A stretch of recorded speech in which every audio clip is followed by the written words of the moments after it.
So we're now pubic. Yes. Well, it's receiving our stream. We're not on yet. Well, it might be. Well, I never know how long. We'll be already on. Oh, there. Okay, cool. I never know how long your delay is. It's about 5 to 10 seconds. Oh. It's fairly long. Hey guys, I'm turning into such a vlogger. Welcome to our live stream. I've got something growing out of my pocket. What? The puppy. The puppy. The puppy. The puppy's head's just sticking up a little bit. Oh, yeah, you can see it. Yeah, hey guys, welcome to today's live stream. We are targeting this at the poor people who are locked down in Victoria with us. To the Mexicans. Oh my god. Yeah, because we are locked down here, so we thought we would give you guys, we would have a chat with you guys, have a discussion about photographies and about everything. Everything. About just everything. Like, it can be any topic you like. Things like, how do we restart once this is finished? It could be how, if you're a student at school, sort of what's next? How do you start a business in this time? It's not something that's going to be easy. For creatives, how can you be creative when you're not allowed to even take a photo of somebody? Yeah. So it's all that stuff without being a downer, because it's better to look at what we can do, not what we can't do. Yes, so if you guys have any questions... We can still drink. Yes, thank God. If you guys have any questions or you want to join in with the chat, please leave your comments in the chat box, whichever side it is on. But now we still have we have the pre-questions. Yes, we some people sent us through some questions so we can get started on while you guys are all joining. Also, I want to apologise for being a little bit late. I pushed the wrong button. Yeah, sorry. So to start off this Q&A, also if our audios are bad or anything, please let us know. I'm pretty sure we've fixed them from last time. Good. I hope we do. Yeah, people are saying hi, so it must be fine. Let me check. Well, they're pretending they can hear us. Yeah, no, I can hear us. You can hear us. That's good. Right. Okay, so to start off with... You're going to ask a question? Yeah, it's from Thomas. He wanted to know, since you can't shoot, the areas he's interested in are business side of photography. So organising your shoots, location scouting, picking models. How do we go about all of that? Lots of topics. Yeah. All right. Well, you got different areas. If I just maybe talk about your own private work to build your own folios, so you can get commercial work. Commercial work's a complete different thing, because it really depends if you're dealing with ad agencies, magazines, individual companies directly. Every single one of them works different, so there's no set rule. But when it comes to doing your own private work, it's got to start at storyboard. So you have to have a storyboard to start with. So something you want to create. And you might have a dozen pictures. That one picture might have the mood, one picture might have the lighting, another picture might have the type of styling, another picture might have the type of model, another picture might have the hair and makeup. And that becomes your storyboard. Then once you have a storyboard, and one picture could be a style of location. Once you have that, I normally say the best thing to do first is find your location first. So once you've found your location, you then, it depends on what level of model you want, what level of styling team you're going to use. So if you want to use a really high-end styling team, maybe you need to have your model set up first before you approach the styling team. Or vice versa, if you want to have a high end of model, maybe you need to have your hair, your makeup, your stylist all organised, your location organised, your mood board organised before you go to an agency to ask for one of their better models who might not work with you without that board. Then once you've got all of that, then you set up a date, you do the shoot, and be flexible. Don't get caught up on, this is my storyboard, it has to be this way, and there's one major hurdle for why it can't be that way, but you won't budge on it, because then you'll just end up, you've got to be flexible to change one or more of the criteria that you set up for the story easily, so you're not wasting time on something that's dead and buried. So that's what I would suggest. And during this time where you can't actually do much, it's a really good time to go out, find some images, and I just, A lot of what I do, I used to use Tumblr, but now Tumblr's G-rated. It's cut out all the high-end fashion work that I like. Is not appearing on Tumblr. Pinterest is very vanilla. I really find it hard to get inspiration off Pinterest because it's all so vanilla, it's so samey. There's nothing that's there and I go, oh my God, I love this. It's very rare I even find a picture on Pinterest. But more what I tend to do is it might be on something. It's a great site called models.com, which shows the latest campaigns, the latest covers around the world. And I might find a picture in there. I will drag that picture into image search into Google, then go into images for similar pictures, which should give me a whole heap of things that Google thinks are similar. And that normally gets you a really good area of starting to build a mood board. With myself, I only need a word, but the people I've got around me trust me to ring up and say, hey, I want to do a shoot, I'm available on this day, you're going to be involved. And I don't really need to say much more than that, unless I need specific style, things with hair and makeup that the hair and makeup artist wouldn't normally carry with them. A lot of the times, we're the best stylists in the world. Because we have this thing, we don't want the clothes to take over the shot. The clothes are only like a very complementary to the story. It's not the main story. So most stylists come in, it's all about the clothes, and if you're going to wear that dress, you have to wear those shoes. Well, I don't want shoes in this shot. Oh, well, you can't wear that dress. Why'd you cut her feet off? Yeah, cut your feet off. So yeah, that's where I go for that side of the business. It is a matter of, it's like movie making. You need to set out all your frames, or you can be like me where it's all in my head. I only need someone to say, two people carrying flowers, and I have the picture in my head now because it's still in my mood board to do one day.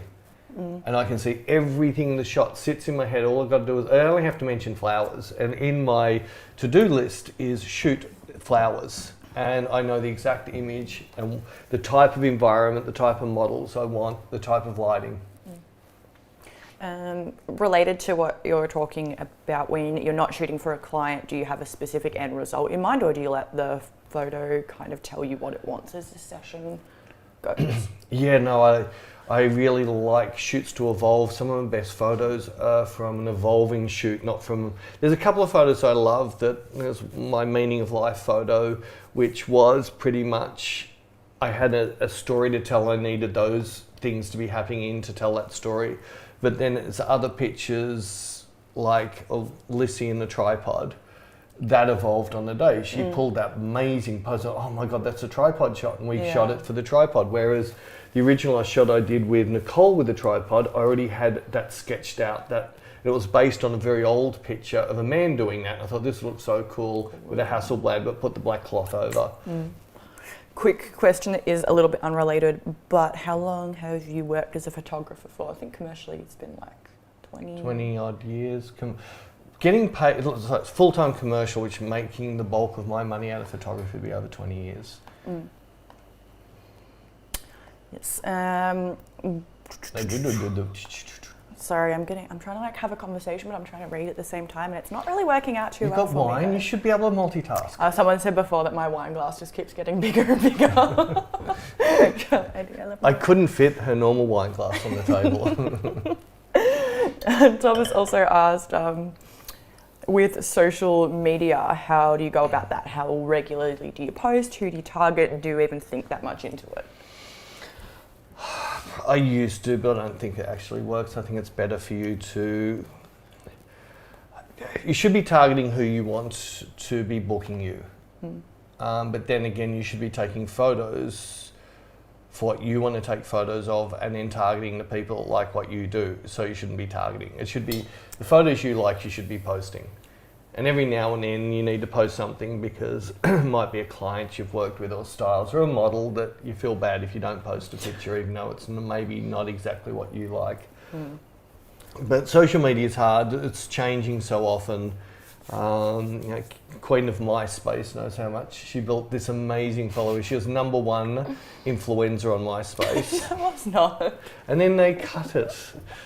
She sat and cried for 3 years and Still cut herself and drank wine. Still post old photos from my MySpace days. I'm But bringing yeah, my fridge. social media changes a lot, and especially the algorithm side of that. I have looked in and read into that, and I have got a couple of little habits. There's a good podcast I listened to for a bit called Social Media Marketing. At the end of this, I'll get Beck to put you a link. I got sick of it because I've listened to it too much, but it has specialists in everywhere like YouTube and Instagram and Facebook with all their little tricks to some of the things you should and shouldn't do to make sure people will see your images. And one of the main worst things you can do on anything that Facebook owns is put a link to take the person off that site to another site in the main description. And even I've heard that Facebook now has an algorithm that sees if you've put the link in the next 1 or 2 comments. The trick around is you get your best friend to put a link about 3 comments down.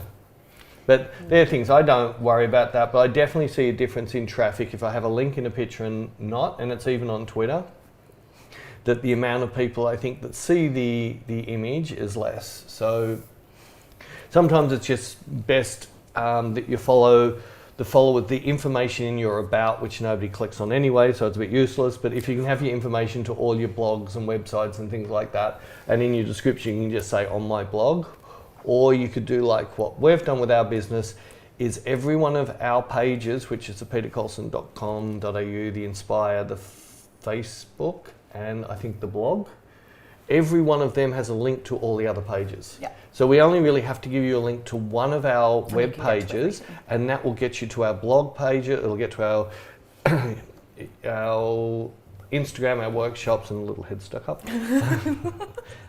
It'll get you to all of our different sites from that one place. Yes. One quick thing on that, the reason we are running different sites is because they're for different reasons. Yeah. So my own site is just a gallery. That's all it is. It's just for people to look at my work. That's nothing more than having a place where it's a gallery of my work. The workshops is predominantly about our workshops. Yeah, Our Inspire is our online tutorials. Yeah. And my blog is sets of photos that I can do, and I don't have to worry about censorship or anything. I don't even have to worry about editing. So quite often I'll just put a raw set straight out of camera up there, because it's even more showing people just what comes out of my camera, or some of the really cool shoots we do which have a story. You need 4 or 5 pictures, Yeah, to tell that story. And most of this might be inappropriate to go on normal social media, and the last thing I'm going to do is put blur bits or bars, yeah. because it's just wrecked my photo. I'd rather people not see it like that than... For sure.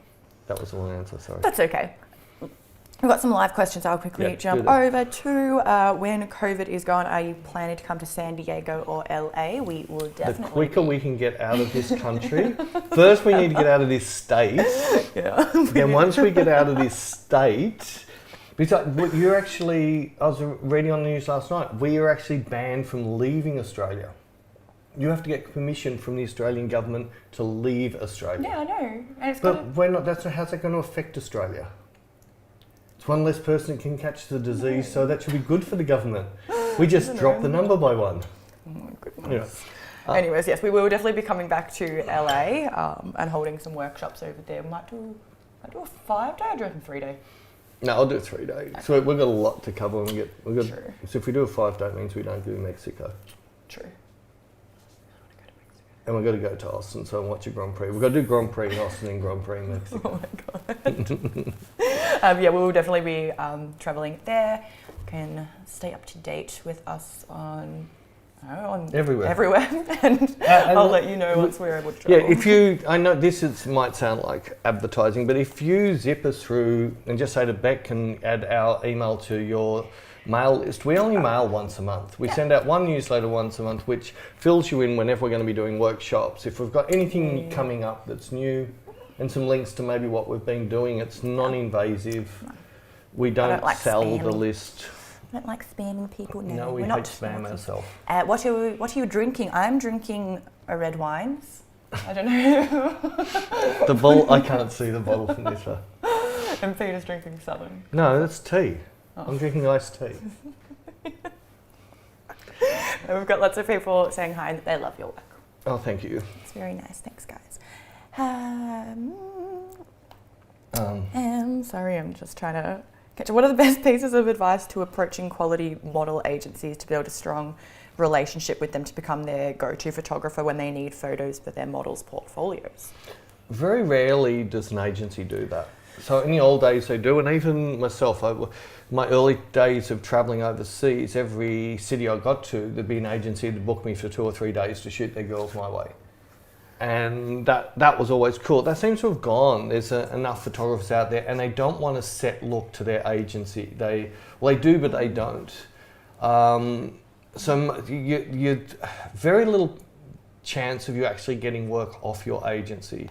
So don't look at an agency as ever being your client, but they can be your agent without them knowing it. And what that means is as long as you have a web page or something, social media will cut it now, especially if you've got a lot of followers. You don't have a lot of followers, maybe don't worry about your social media, have a web page. It's just a simple gallery page, don't have weddings on there, don't have baby photography on there. All of those things are not what agencies are looking for. They'd much rather see just simple things like fashion, commercial advertising, things like that. If you can't do that, yeah, your next best is maybe Insta page as a go-to, but the problem with that is if you've only got 3 followers and you only get 1 like a picture, they're not going to not look at your photography, because you're not going to get the exposure maybe they're wanting. The next thing is, once you've got a folio that is a reasonable quality, you need to approach them and give as much information as you can to what you're going to do with their model. So i.e., who's the stylist, who's your hair and makeup, what's the theme board, and it doesn't have to be true. You can just make up and that's all we've done. Sorry agencies if you're watching this. We have a standard thing that we send to an agency. This is our mood board. This is what we're trying to create on this. And it's the same that we send to every agency forever, because all it is an agency-friendly mood board, and on the day we just shoot whatever we're going to shoot. We get the model to go through, because we always like to give the model a say of what they want to have in their But that's folio. after you've already got the model in. Yeah. So before you can get the model in, you've got to win the agency. Now the trick is, if you do a shoot and you do agency-appropriate images, so images that the agencies can use, so crazy hair and makeup is no good to an agency. Because clients go, oh, I don't like that. She's too crazy. Her hair and makeup's all over the place. They won't even look at the model. So they want really, really good portraiture, good fashion shots, which are really clean and show the model at their best without seeing too much of the photographer or the styling. Once you get your foot in your door with that, then hopefully the model really likes you and will skip the agency, will start working you direct. And then she will submit the photos to the agency each time she likes the picture. And then those pictures end up on her page. And then when a client books that model, and this happens to me a lot, we will get bookings from people we never knew. How did you even find us? Oh, well, we went to the agency and we saw this model and thought she was all right. Then we saw this picture and thought she is the perfect person.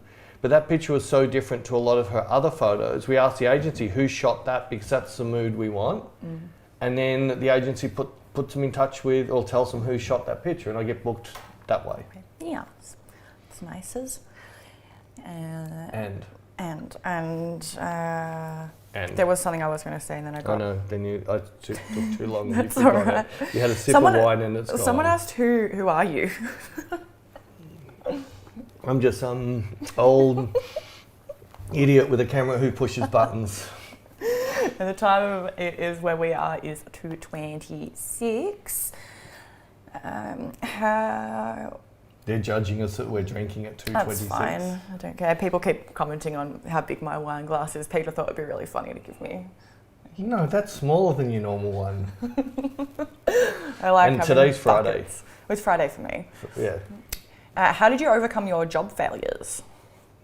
You just got to get over it. If you put yourself as if you're going to be a model, and this is advice I give every single model, expect 99 no's before you get 1 yes. So start counting your no's, and when you've had 50 no's, go, shit, I'm halfway to getting yes. And when you get to 98 no's, you know that the next one you go, you're going to get a yes. No's? No's, yeah. But yeah, pretty much. It's another thing I say to models too is if the model treats himself as a jar, and we have 3 different color jars, a red jar, a green jar, and a blue jar. If the client starts talking about they don't like the red jar, they're not being personal to the model. They want the blue jar, and that model's a red jar. And same with your photography. You've really got to look at, you are who you are, you're putting out what you're putting out, and one day someone actually might like what you're doing and then offer to pay you to do it. And it's not,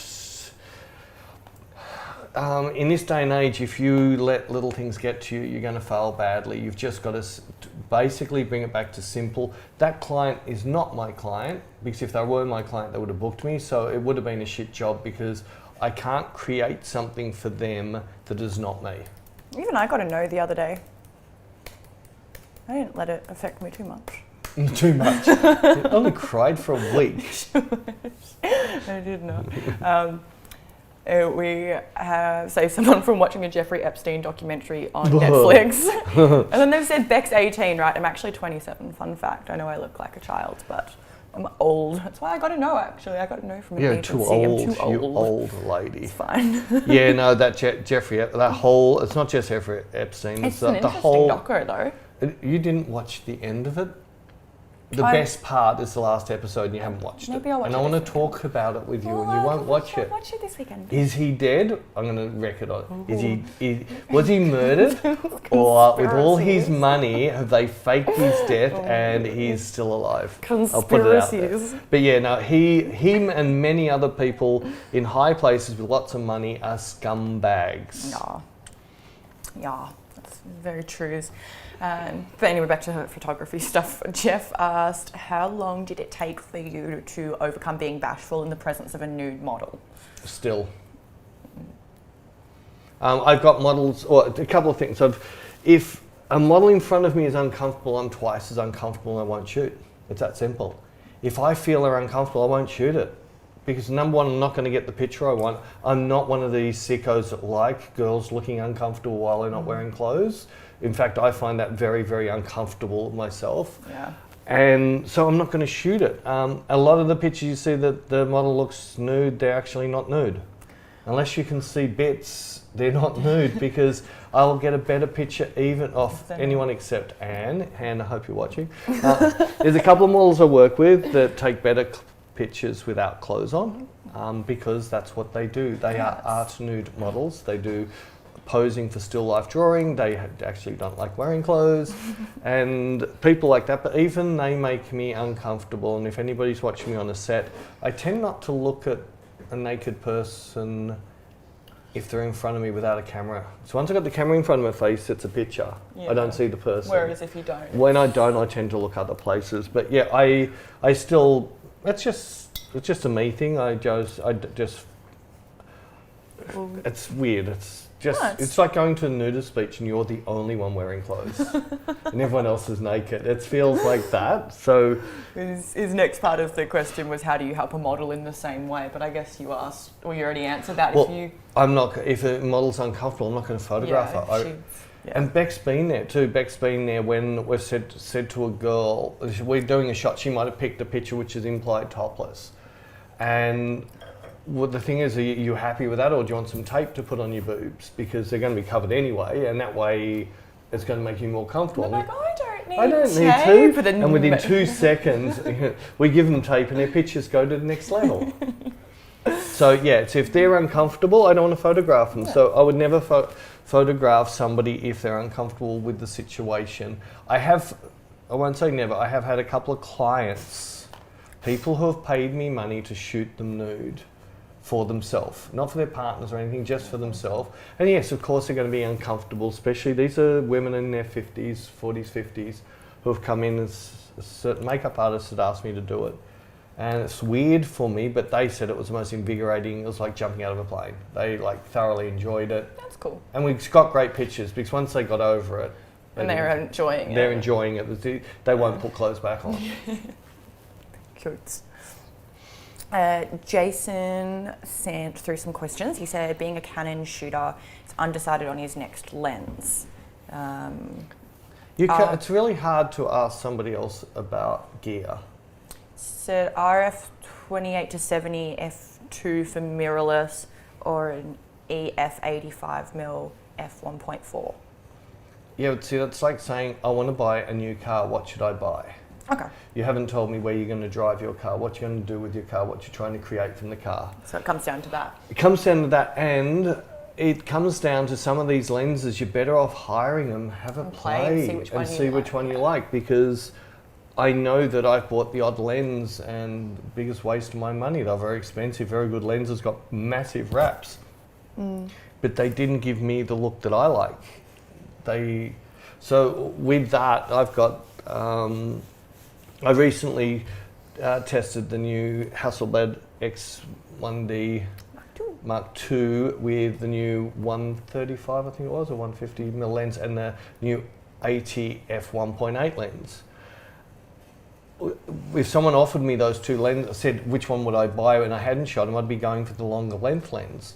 But I fell in love with that 80, which, and an 80 is going to come down to about a 60 on a medium format. But the pictures I got off it were, I liked them so much better. Whereas on my H camera, give me the 150 lens over the 80 lens any day. So all of that's very hard. I really suggest you go hire or try one first, and then look at the pictures and say, is this lens giving me my look or not? I wonder if your answer is going to be the same for his second question. He's got a couple of Godox AD200 Pro flashes and they work well, but he's thinking of getting a bigger battery-powered flash for on location. Would you recommend a 400 is W/S? Is that watts? Yep. Watts. Okay, woo, I've got something great. 400 or a 600, both Godox. Being a hobby, you can't justify more expensive units yet. That's right. No, you can only afford what you can afford. So I never suggest buy something you can't afford. I would always go the bigger one because, especially if you want to fight sunlight, the more power you can get, the better. The more power light puts out, the bigger diffuser you can put on. So it might allow you now to put a 1.5 octabox on and still be able to pull f8. So it's going to come down. I'd always go for more power, at least not for every light, but at least if you have one really powerful light to run a big light up high, then you can have cheaper, smaller lights as your backup lights, like your snoots or grids where you don't need the power. Yeah, snoots. I don't know why I like that word so much. You've never seen me use one, have you? Or you don't even know what it is. So that's how often I use a snoot. I call snoots, like dogs' noses, a snoot. Anyways, I'll stop being an idiot. He also wanted to know what is the best way to get models to perfect your lighting on. He tried the Facebook Insta influencer. Is there a better way to locate models, or is it better to get a model from an agency who knows what they're doing while he's perfecting his skills? Even a model from an agency, if they've just been doing e-commerce work, they're not going to give you emotive eyes, they're not going to give you things like that as a whole, because that's not their job as a model. Their job as a model is to be a moving mannequin, or voice-operated mannequin. I don't know, I really say to people it's really best to find a muse, and that's someone who really wants to be photographed, mightn't be perfect, but something you two can work together and build a relationship up and build a comfortableness to try different things. And you'll find that the more the model is comfortable with you, the better your pictures will get. Mm. You've been attacked by my other dog. Yes. Yeah, no, that's, I agree. But how do you go about finding a muse? They just tend to come about. Okay. Well, how did I find Natasha? How did I find you? I don't know, that's what I was asking. Well, how did I find you? Through... Tinder, wasn't it? Oh my God, gross. So revolting sometimes. No, because we started shooting before that shit was... It wasn't a makeup artist, yeah, it was Lizzie? through a makeup artist. Yeah. So, yeah, it just... She had a look, she's the perfect high-end fashion model. She's just 6', 6 foot tall and dumb-faced. She was just... After the first shoot, I think, hey, you want to shoot again? Yeah. And it's just gone from there, and then you gave up modelling and decided that call centre was so much more you. I loved it. It was fantastic. Then she came running back. Save me! My space is gone. Oh, I love my space. That's all right. The Fringe comes back tomorrow. I can't wait. One last question that we were asked previously, and then I'll jump on to live questions. I'm sorry, guys. I haven't forgotten about you. Just trying to get through these. Were asked previously, and if you guys have been here for a while, you know that he likes to ramble a lot. But at least So you you've get been a detailed politician. answers. You're taking up their message time just talking crap. This is like what politicians do. No, I'm not. Frank asked, how about photographers starting out and building a model portfolio with friends or even strangers? Yeah. New studios don't have the resources to pay top models, but how can a photographer get someone to pose for them? It's a similar type of question. Same type of thing. Yeah. I could bring up my really early shots, and it was my best friend's daughter and a neighbour, and that I practiced on. We had sites like Netmodel back then, which were worse than Instagram and that. So it is the hardest thing is to get that trust, and you got to remember that the newer models are as nervous as you are. So the chance of getting a great picture to start with. So you might have to sacrifice a couple of shoots of getting a killer shot, but you learn how to work with the model, and you learn how to work your gear so you're more confident with that. And then after the third or fourth shoot, now we're starting to get shots that I'm happy to show the world. Don't be in a hurry. A painter who starts painting doesn't expect, well, this day they do, but in the old days they didn't expect the first time they painted something it was going to get $1 million in the gallery. The same room wasn't built in a day. Yeah.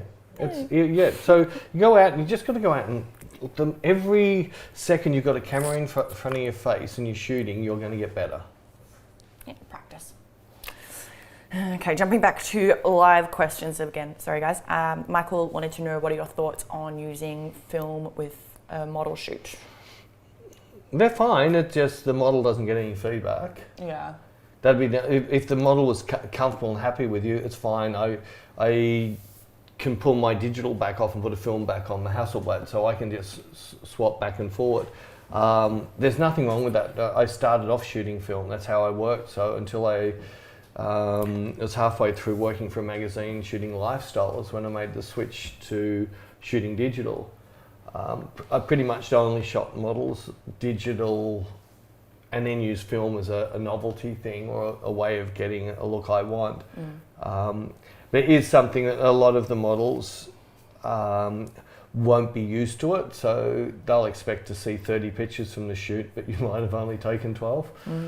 I don't know, I get really nervous with film shots because I can't see what I'm doing. I don't know if I look good or not. So yeah, when I've shot you on film, we've already shot digital you've and seen then, pictures, and then I'll go and stick a film back on this to get that look. But it's definitely harder because you don't know, like, if your pose is right, if your face is good, and like you said, you don't get any feedback. But I love the look of film. Unless you can shoot a Polaroid.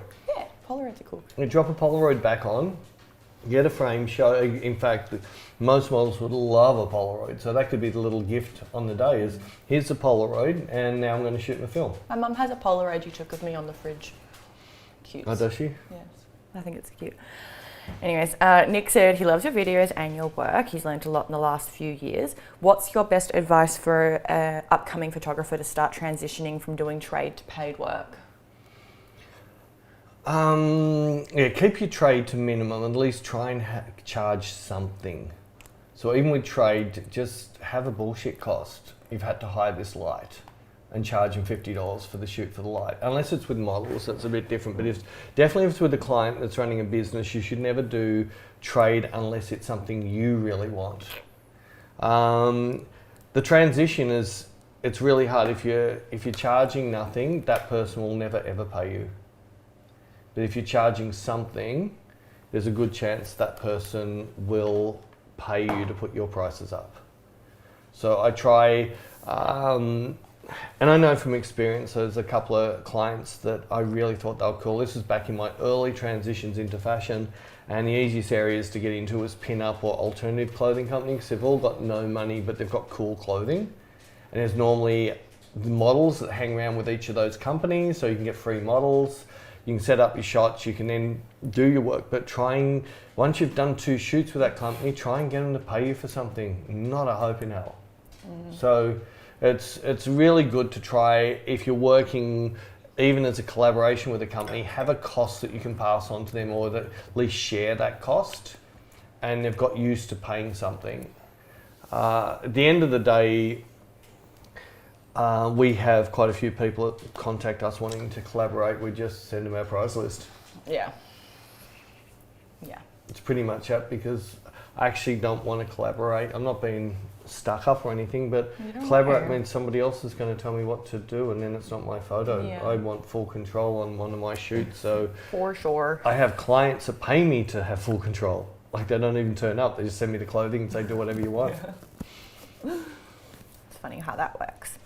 And you mentioned website content before. Could you talk about your evolution of how your portfolio has changed through shooting cars to now shooting models? That's a long-winded one. Well, actually, was shooting fish. Yeah.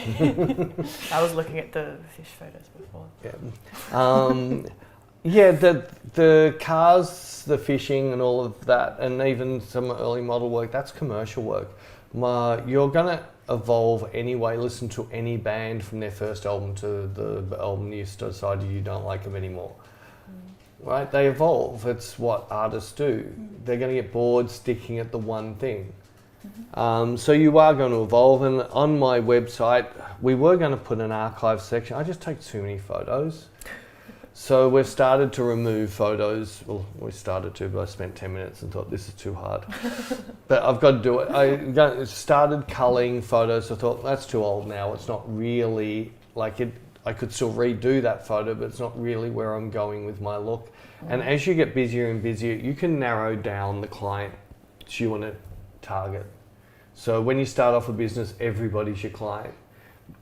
But once you start getting to a point where you can say, I'm too busy, and I can start putting my price up. So the first thing to do is, once you get too busy, you put your price up. That'll get rid of half your clients. Yeah. But then you only have to work half the time to make the same amount of money. Because your price has gone. Yeah, and once you get to a stage where this is about as much as I can charge without being stupid, I can now get more selective about, this is what I do, this is not what I do. And all your supermodels, they're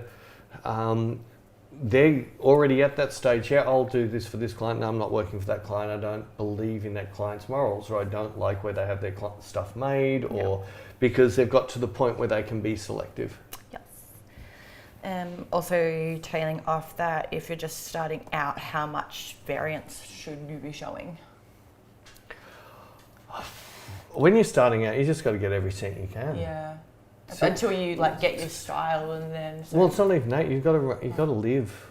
You want to build up so you can buy better and better gear, so you can actually approach the bigger clients and look a bit more professional. Then have the right gear to make your job easier. At least have a fast computer for your editing, which saves you time. All those things. So I shot weddings, parties, anything. I literally shot parties. I shot some 18th birthday parties, I've shot weddings, I've shot newborns, I've shot politicians, I've shot real estate agents, I've shot corporate headshots. Bands, you'll never make money out of bands, so you don't do that for money, you do that for fun.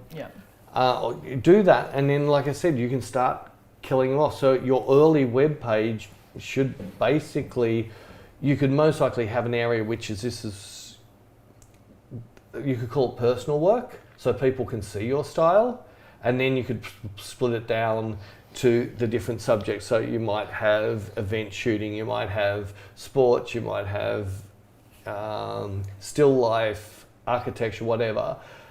But if you have all of that, don't bother trying to chase fashion, especially with agencies and big agency companies that do fashion campaigns and advertising. They don't like to see jack of all trades. They really want to see a guy who specialises in this look. But you can't start off that way. So you have to start off big and you slowly cull. Yes, that makes sense. Rick would like to know, is there an editing software that comes anywhere close to focus for non-Hasselblad users? The closest software I can get is ACR, Adobe Camera Raw, especially with some of the tweaks they've done. And I really don't like Adobe, the company, and things they do, but I can't get my looking capture one. I don't know how many hours I've tried. Their sliders don't work the way my brain works. Even though ACR doesn't have red, green, blue channels, I can still pretty much get a similar type of black and white out of there. Their clarity now works so much better. You can now set it not to sharpen, or you can control the sharpening and the structure. You still can't pump it too hard. The shadow fill and the highlights are amazing. They work.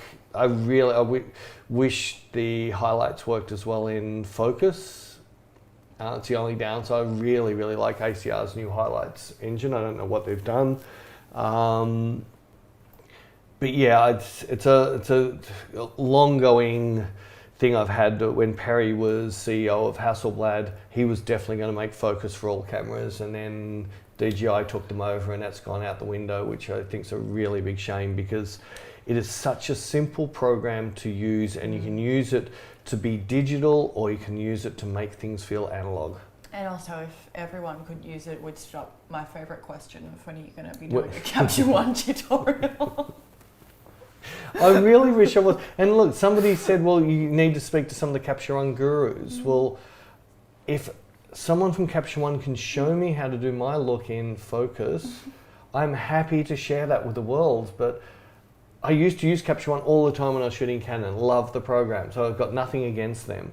But you just can't get your look. My style has changed. Oh. Back then, I was very digital looking. Right. I like that digital look. Yeah. I'm more analog now. I don't want things over sharpened. Yeah. I don't want that surreal HDR-y feel. And Yeah. Kind of speaking of that, I guess, do you use the, or Juan wants to know, do you use the old Hassie Zeiss lenses on your mirrorless? yes, I got an adapter, and I like them. I don't love them. I actually prefer my little Distagons and Sonar. Oh yeah, Those silver little ones. little nickel-plated ones, Yeah, which are still very old lenses, except that they still make them today. I actually prefer the look out of that on my Sony, and I've got a couple of Mamiya and Pentax lenses that I stick on my Sony now and then. I still do go back to the Zeiss, and it's not because I'm an ambassador for Zeiss. It's because I really like the feel I get off their glass. If I need it razor sharp, it's there, but then I can defocus it, but the whole picture still feels sharp. Sorry, I think my wife's come home, so my dog's barking, so you're just going to have to put up with it. Sorry, guys. I don't know if I can hear it or not though. It'll be there, but it's nothing that you can do. I can't go up there and yell at him. If you go up there, he'll ignore you. You can hear him, but I'm sorry about the annoying dog. Will you answer that? Yeah, I answered that. Okay, cool. How do you carve your craft daily? From Richard. Carve it. Yeah. Alcohol. I don't try. I let it evolve. I know it sounds wanky. If you try too hard to do something, it's called a try hard. Yeah. It is. You're so much better just doing it by feel, doing it by emotion. It's true art does come from within. It comes from your years and what movies you've watched, and what books you've read, and all of that.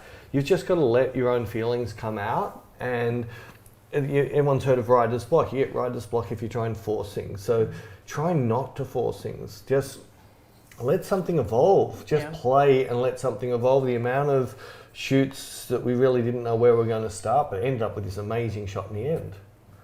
Yeah. Rick would like to know, what is the greatest compliment you've ever received from a model, Pete? I've got some amazing compliments off models. I think the best one I ever got was a model in New York that started crying at the end of the shoot. Oh yeah, I wasn't there for that. No, But I know the one. Yeah, you know the story. Yeah. But that would have been one of my best compliments ever. She'd been working. She was a very pretty girl. She was signed with Wilhelmina and Next. She was signed with a couple of agencies. And even when they sent her to me, because they said you look at her, she's stunning, but we can't get that in photos. And because I'd already worked with a couple of their models before and got the type of shots they wanted to see out of those models. So they sent her in, we just shot in an Airbnb in New York, and I had to break her. It took me about an hour. You can't say that. Yes, I can, because it didn't hurt.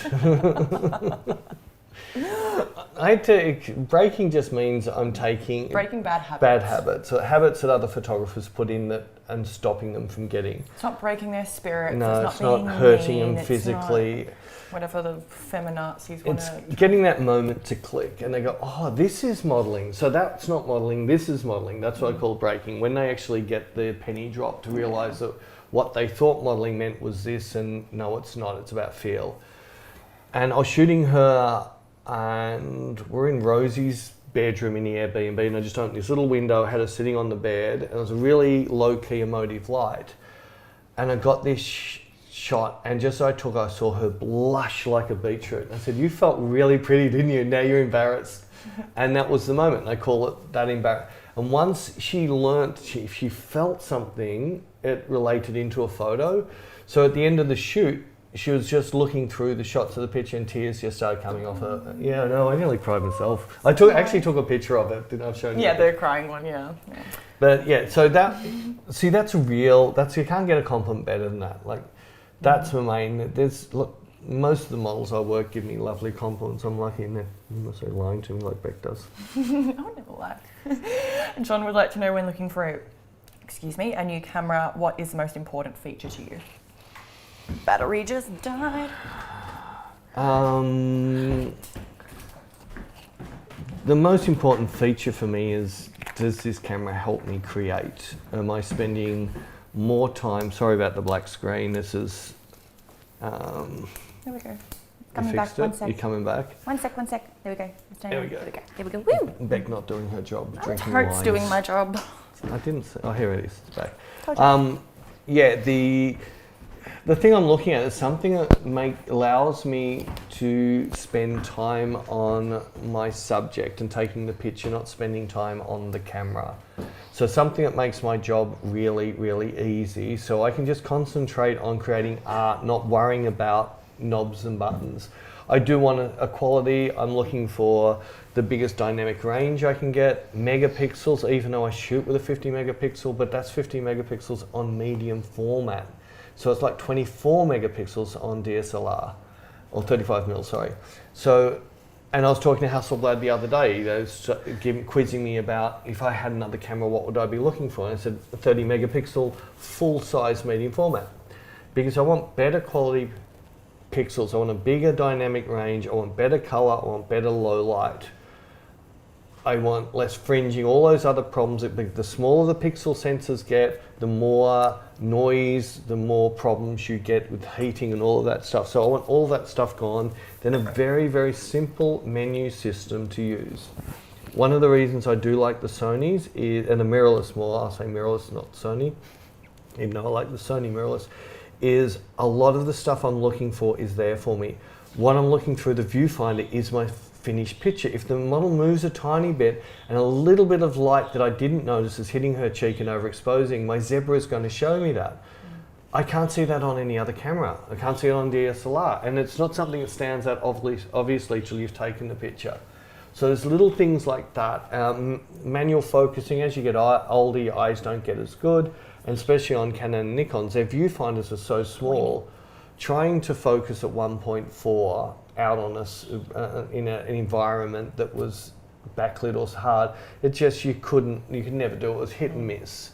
But when you have focus peaking in there, it at least gets you much closer to the point. And I like manual focusing because I can decide what I want in focus. My camera's not deciding, oh, I want the left eye in focus. I want to have that ability so I can choose where I want my focus point. I guess you kind of just half answered Mohammed's question. He said, do you prefer DSLR camera or mirrorless to work with studio lights? With studio, well, see, when I'm shooting tethered, it's quite easy. With studio lights, I'm not worrying about my exposures and that so much because I've set my exposure up, nothing's going to change. So I don't have to worry about sun coming out, sun going out. My exposure's set, so I can just work off the screen as I take it. But when I'm outside the studio more, and that's the Sony gets, I very rarely use my Sony with flashlight. It's predominantly natural light only. So yeah, I think that answers that question. It's sort of, it still comes down to what you're going to take the best picture with within yourself. What camera makes you feel the best to work with? You're going to take your best picture. You get A guitarist, he's going to have his favourite guitar. He's going to play that guitar the best. Yeah. So it's a little bit like camera gear. It's really what Whatever. feels good in your hands, what makes you feel good when you pick it up and shoot it. Fair enough. Talking about favourite camera systems, Paul fell in love with his old Bronica ETRSI 645 film camera. Do you know of a digital back that can be used on that wonderful camera?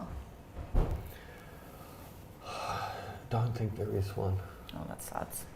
I don't know. I think you can look at some of the old Leafs. Maybe one of the Leaf backs might have. Leaf, you wouldn't have heard of a Leaf back. Like leaves? No, not those sleeves. You can leaves now, I think.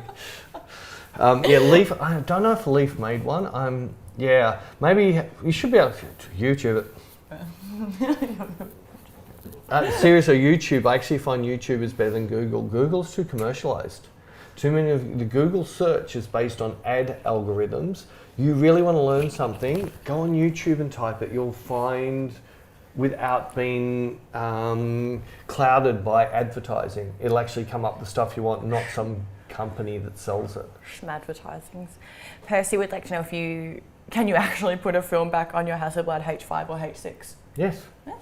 Yes, He's I done it have. multiple I have times. 4 of them. Yes, you can really do that. Yeah, It's really cool. just literally you click off the digital back and you click on. So this is on my H6. Yes. I think the H5. There is a version of H5 that you can put a film back on. I don't think all H5s had it. I think it was called like a H5X or something, which allowed you to put a film or digital back on. But the H6, definitely, I've got my 100 and my 50 megapixel. Both of them I can just pull off. I can put my Polaroid back on them from my old Polaroid days, or I can drop my film backs on them. Yeah, it's handy because you can shoot digitally and get all your settings right and then put the film on and then take the film back. As long as you're using the same ISO. Yeah, true. Bazza said, I don't know if you're trying to say we are champions in lockdown, because yes, we are champions. Bob has been shooting tethered since he migrated to Capture One last year. What are your thoughts on showing the model your shots as you progress to make suggestions for improvements? A lot of the people I work with, I tell them at the start, hey, my settings, you're going to look really ugly. Yeah. Bear with it, because when you start seeing pictures with really ugly settings on the thing, and you're saying, my God, that looks pretty, imagine what it's going to look like when I change those settings. And yeah, I just explain to the model that see the picture, but don't look at the details till I say that we're actually getting good pictures now. Then the model shouldn't look at them anyway. They should look at the actual picture and pretend it's their best friend. So I normally work along that. If I'm seeing that the model's struggling and I can see she's sort of watching the screen, I'll just turn the computer away a little bit and shoot, get my better pictures, then show her some good pictures. Then once they see some good pictures, they just go next level. Yeah. I've had shoots with Beck where 1 or 2 frames, like yesterday, my face looks fat. You did. It did not. So round. So with that, I needed to fix that. So I changed the lighting a little bit to make her face look fatter. But then my arms look fat. Then my arms looked fat. My God, they're like sticks. Well, they didn't look like that. Yeah, look, there's a good and a bad side. So what you've got to do is you've got to sort of mute the bad side when it's bad and maybe turn it away from it a bit. But then when it's good, use that to build the model to that next level. Yeah, I know I definitely prefer seeing photos during shoots. There's been shoots where like photographers haven't shown me photos and I'm like, What's this going to look like? yeah, like is this good? Is this bad? Well, there's also days, like even yesterday, you weren't in your best mood for shooting. We're doing a thing for Inspire and we're shooting away and you were thinking one thing, but then when you saw those pictures, oh, these look good, and you went back and then you actually gave me proper posture because you went back excited rather than, oh, I feel shit today. So yeah, there's times where, and it really shows out in that one I just finished editing that we put up. Oh, yeah. There's a point that you see that you're slumpy, you come look at the screen, you come back and all of a sudden you've got posture. I'm just so good. Oh, so good. If you had to choose between having a makeup person or a hair person on set, which would you choose? Neither.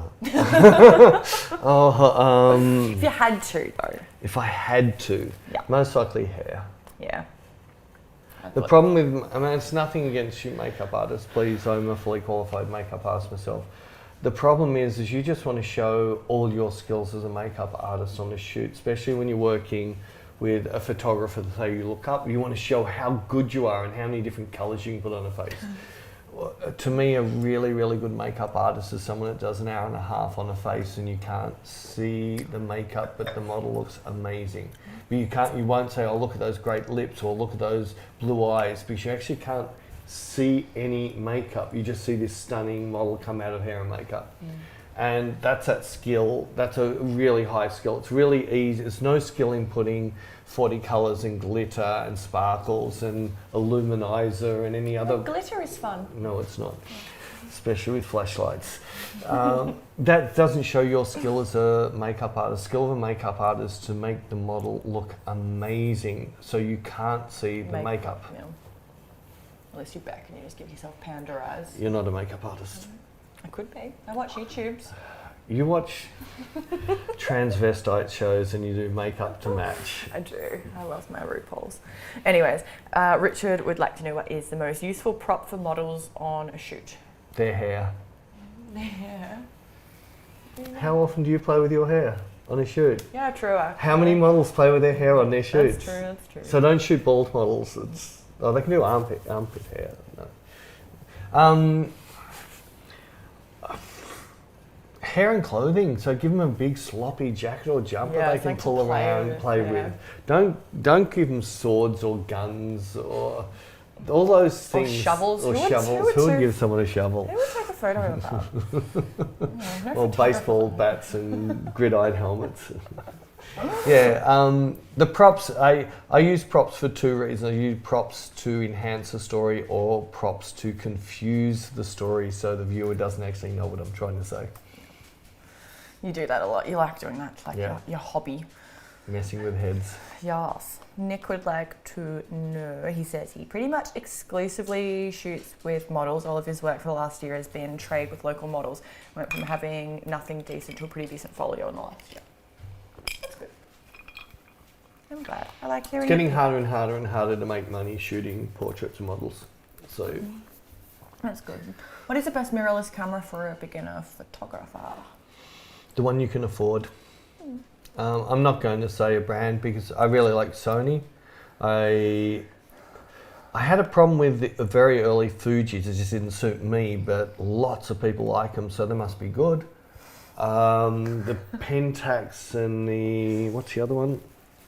A lot of them, like read reviews of it. The problem is a lot of the people are reviewing it with their own bias to what they like. So if you've got to listen to their reviews. So in the early days when I'd had the Fuji, I think it's X100 or something, it really didn't suit me. I really struggled with it. There's a little camera with fixed lens. I thought, nah, don't like this, can't work with this. When I was looking at mirrorless again, because I'd seen all these things, I looked at all the reviews and then ignored the things they said that didn't matter. So when they said things like battery life, yeah, whoopie-doo, if you carry one battery or two batteries, don't care. So everyone canning Sony in the early days for battery life, the Canon battery is this big, the Sony battery is this big. I've got no problem carrying two batteries. So things like that. But if someone said overheating after 3 photos, or it was prone to getting dust, or the camera crashed a lot, or the card reader cards didn't read, all of those things that would affect me would be what I looked at. There's some very, very, very good second-hand mirrorless gear out there for guys who are shooting DSLR, got onto the mirrorless and found it didn't suit what they were used to yet. So there's plenty of cheap second-hand gear out there. If you don't mind going to a crop sensor, the A64, 65 cameras are amazing for their price and what they can do. Otherwise, just even the A7 II, which I think is quite cheap. It depends on what you call cheap. So yes, we got roasted. I normally say if you're looking at being a professional photographer, your lens and camera should cost more than an iPhone. But if you're happy with what you're getting off your iPhone, Nick Knight is doing gallery work shooting with iPhone. He's doing fine art, flower photos with iPhone. It's absolutely amazing watching what he's doing. So it's not like degrading anything, but it really comes down to what you can afford and what you like. Try and borrow something and play with it. And if it works for you, use it. If you don't like it, don't use it. It's back on cars. I'm not going to tell you to buy a four-wheel drive if you want to drive a sports car. Do you have a small camera to use when you go out and about? Yeah, I have a little. It's supposed to come today. What? The RX 100 Mark 7. Look at my assistant. I have an RX 100 Mark 5. I don't pull it out very often. It's mainly used for video work. But pretty much, what camera do you see when we're travelling? Your iPhone? I'm not really a travel photographer, am I? No. But yeah, I have in my bag. I have my RX always in my carry bag. But that's more used for video, like videoing models while we're shooting, so they can see what they're doing wrong. And yeah, don't take many stills with that. No, you don't. Christian is a 46-year-old male who suffered a work injury and was blessed to find his passion in life through photography. What advice would you give him in order to gain an internship? Internships in Australia don't really happen that much. I don't know if he's in Australia or... Well, he might be. I don't know what time it is overseas. If it's in America, internships is a much bigger thing. I don't know. I'm against. You either want to be a photographer or you want to be an assistant. Like me. Yeah. No, it's because it's really hard. Beck knows herself because I've created a mini me with Beck. Right. So, and I have this thing. I don't want to go grey though. You're going to. And you're going to go bald as well. And you're going to get a stomach as big as me. Not if I keep doing my workout. You've worked out 3 times in your life. No, it wasn't. Just this week. Yeah. Anyway. Yeah, getting back before I was rudely interrupted. What I normally say, the best way to put it is if you worked in any job and they only played country and western music and you hated country and western music, after 6 months you'll like country and western music because it'll be around you all day. If you come and work in my studio, after 6 months, you're going to be a mini me. You're going to hear all my comments. You're going to hear my politically incorrect statements about why I like this, why I don't like this, and all of these different things. It's going to cloud the way you look at photography, and you're going to start looking at photography through my eyes, not your own.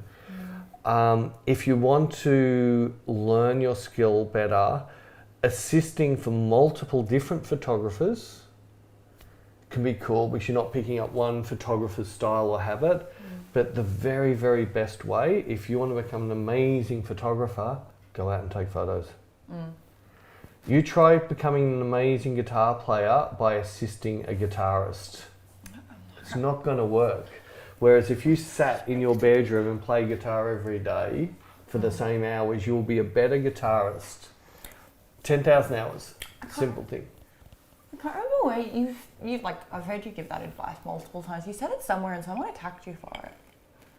In what way? I don't know. They said that like they just had a go at you being like, oh, like what you said about assisting is like. Oh yeah, that was from someone who thought being an assistant for big name photographers made them a better photographer because they like to name drop. Right. Who they had assisted for. Right, okay, gotcha. Well, at the end of the day, an assistant could be the person who made the coffee. Yeah, true. Like me. But yeah, and look, I'm not dishing them. You do be assisting, but I still feel if you just assist for one photographer, you're going to become a mini version of them. Like I am. And Beck already knows it now. She has very similar views on a lot of things to me. It's annoying. It's actually really cool now. I can't swear. I don't want to pronounce your name wrong. I'm really sorry. Christina? No, this one. Where's this Christian? Oh my God, you can't even read. They said more of Tanya Jani, please. Tanya's retired from modellings. Well, no, Victoria's required from us. No, she actually posted on her Instagram saying she's retired. Still going to shoot with me. Oh, okay. But she's as a commercial model, she's retired, but she'd done that a while ago. Yeah, but unfortunately, we can't shoot with anyone at the moment because we're not allowed to. We can, there's a switch. We can with permits and things like that, but Tanya's not a working model at the moment, so we couldn't do something for the news. We couldn't. By the way, Google owns YouTube. You know what you're talking about? Yeah, I know Google owns YouTube, but the search engine on YouTube is searching the content of YouTube. Google's search engine is just searching the content as well as the people paying for ads. And that's why whenever you do a search, the very first couple things say ad. Whereas in YouTube, it's just it gives you the choice of your search. So yeah, I know they own, but the search engine is working a different way. It's not so much looking for an ad. Yeah.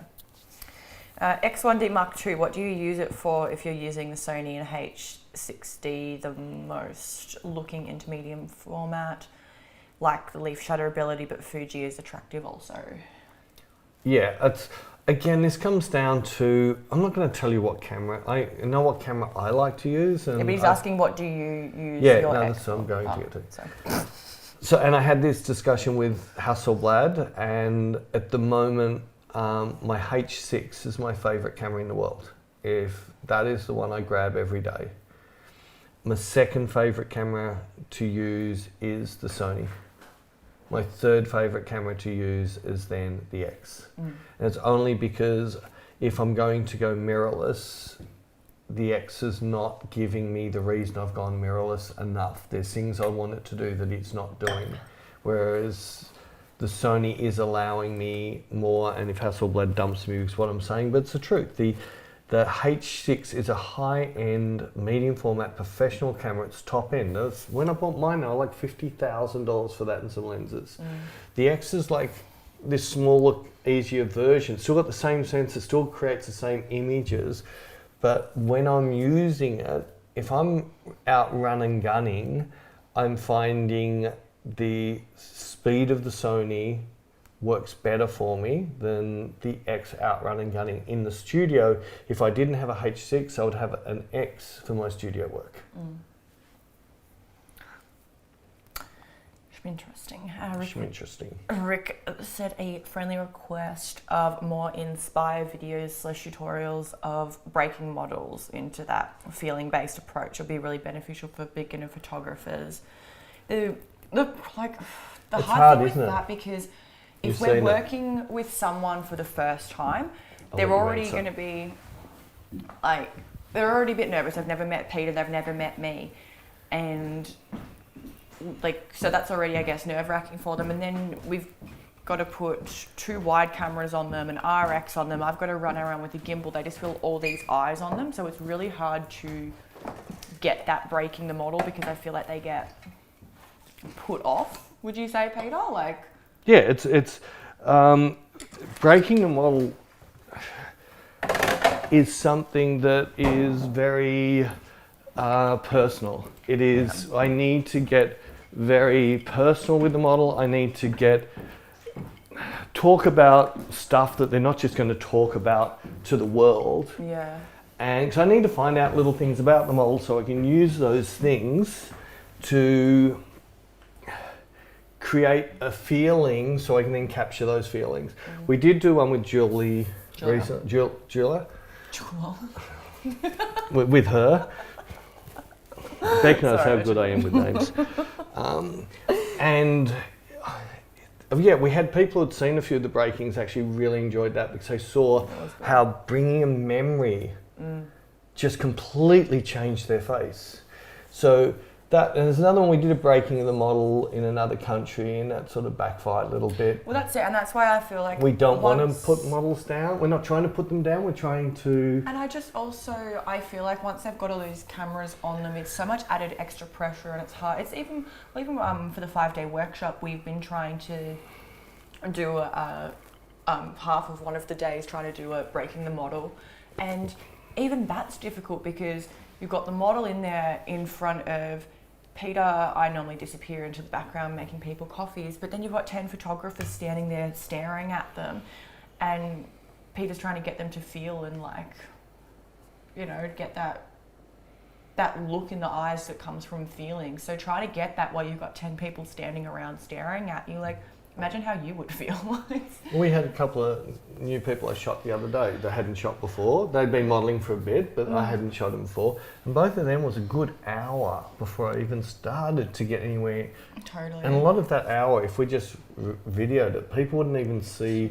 Yeah. A lot of the stuff I'm doing is, I know why I'm doing this, but it won't make sense to other people. I'm actually digging for tiny little, I'm actually watching muscles move on their face. And so you know what their uncomfortable muscles I know, I can see their uncomfortable muscles. I can see, I'm finding out their most important thing in their life. Are they into Chanel Howard mags, or are they into family? Finding the key triggers to motivate their face and their eyes. But look, we always try and do more. I'd say Chrissy's most likely the best I've done, because Chrissy and I'd worked 3 or 4 times commercially. She was very comfortable with me. She liked me a lot when we were shooting. She then had a bad time overseas and came back as a mess. And then I said, I'm going to break you, make you a proper model rather than this bullshit commercial model they've made you into in America.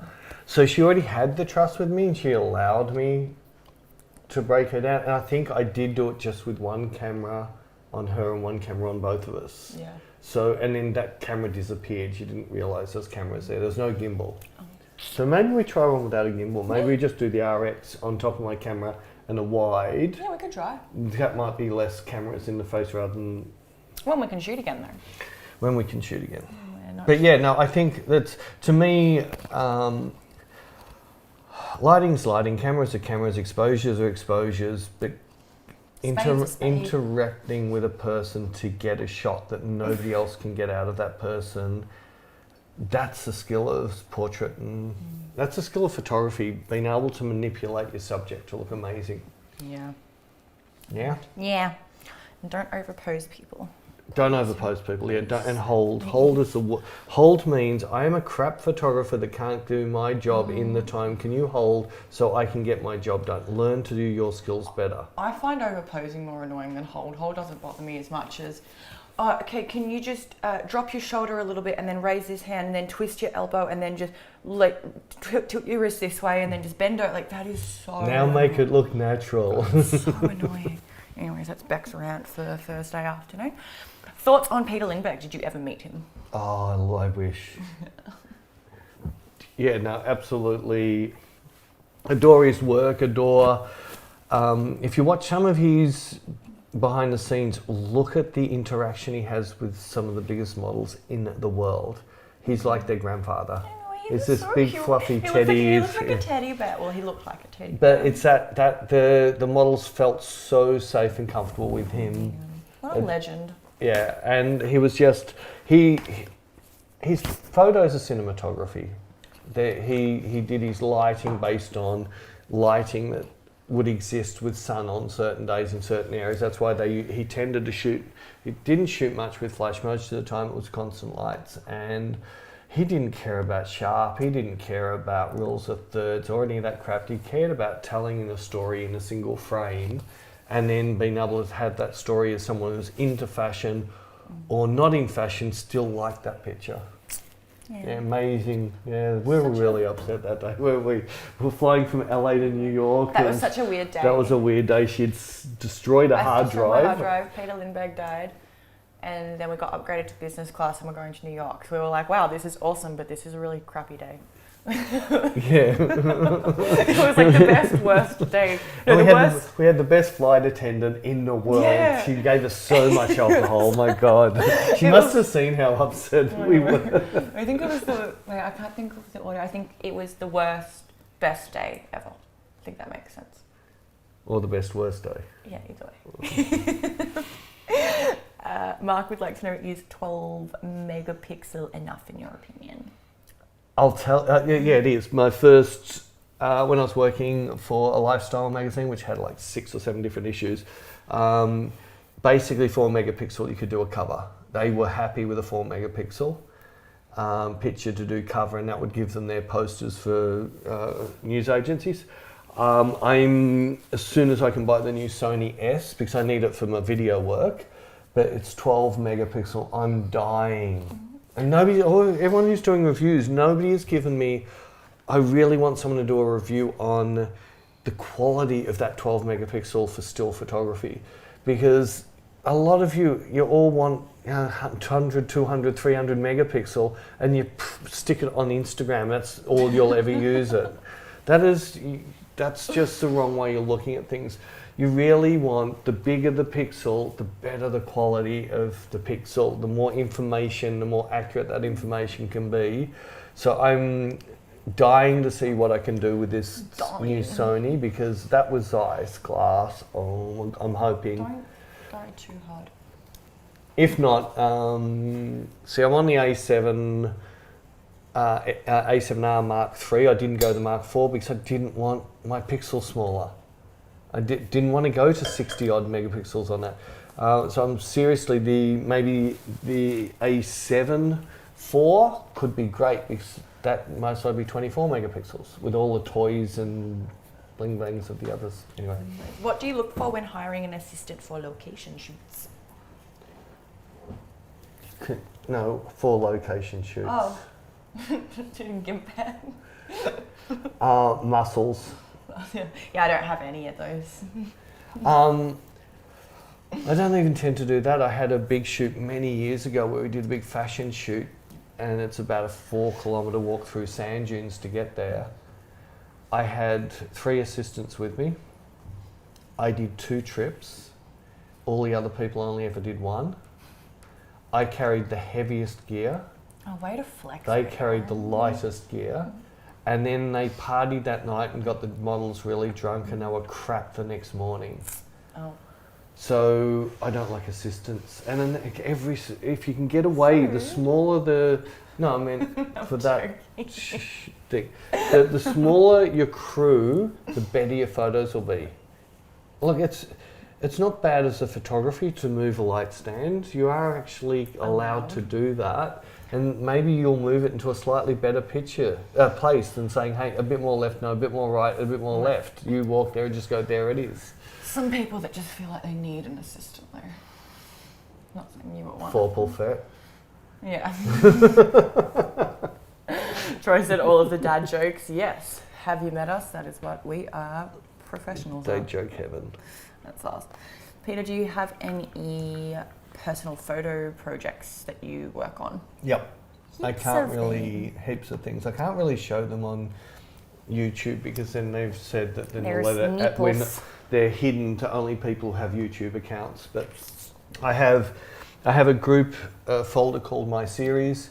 There's a series I've done. There's a famous picture of Kate Moss that she was done by Mario when he was dating her, and it was used for the Obsession campaign for Calvin Klein. There's a picture of her on the couch.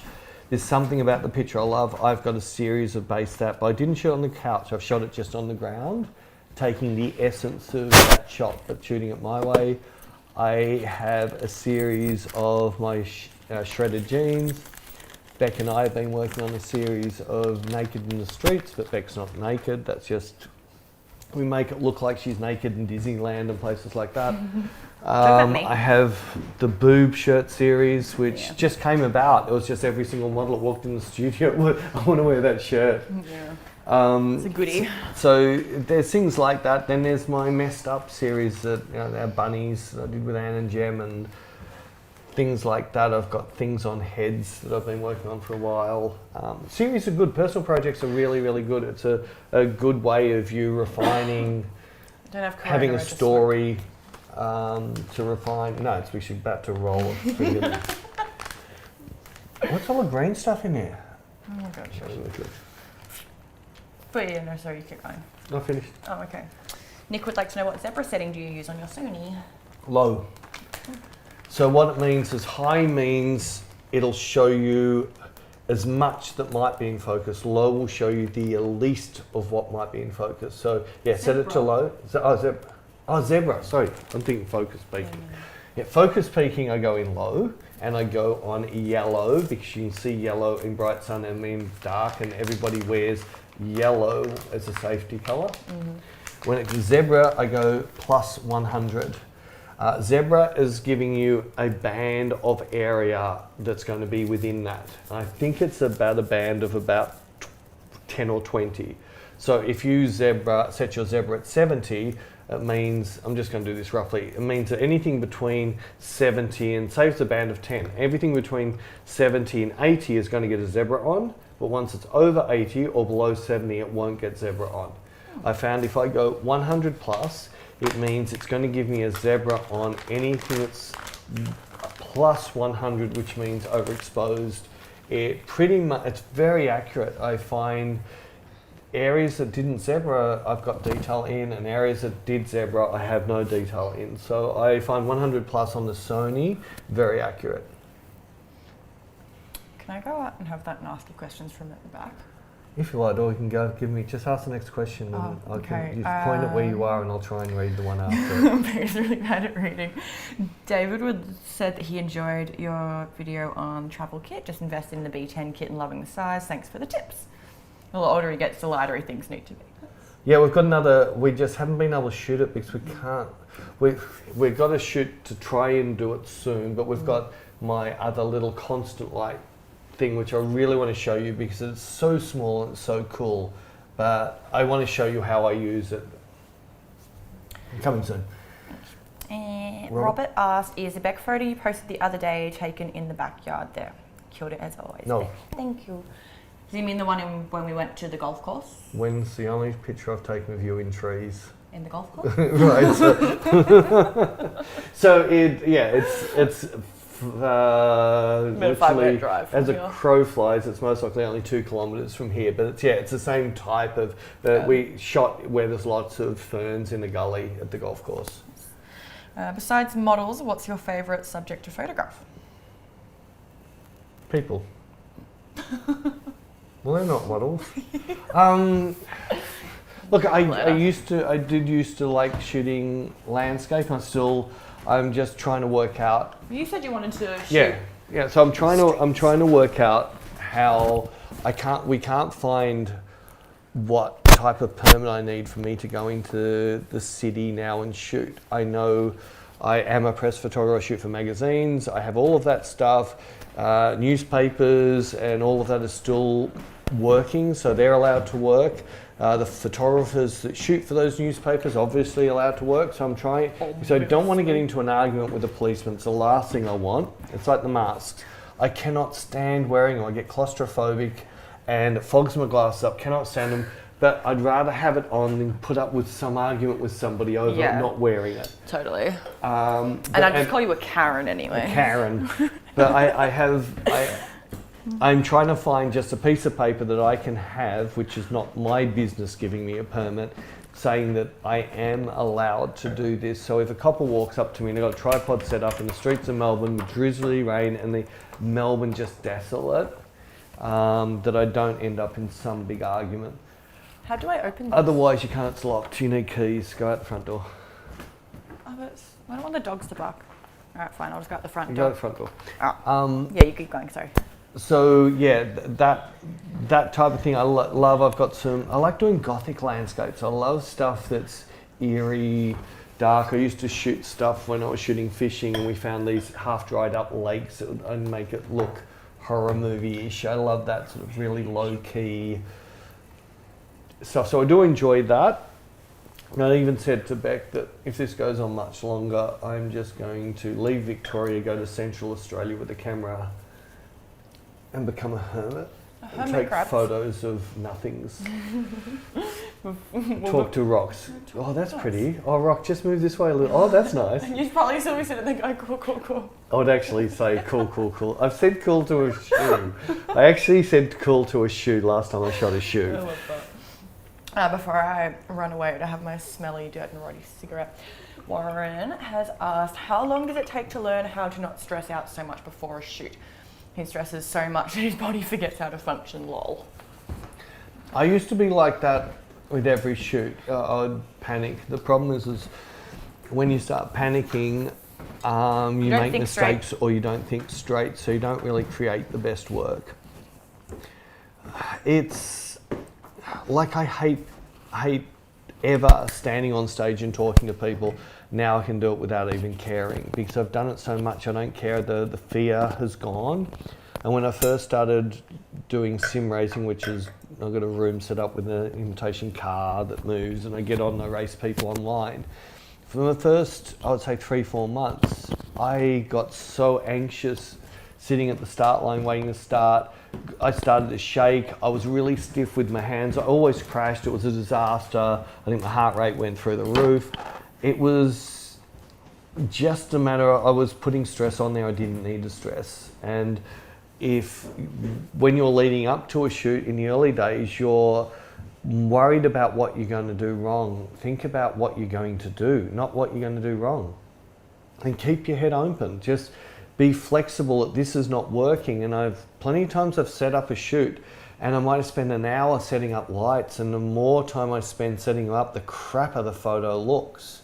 And I find it so much better to go, ugh, that didn't work. Let's start from square one again.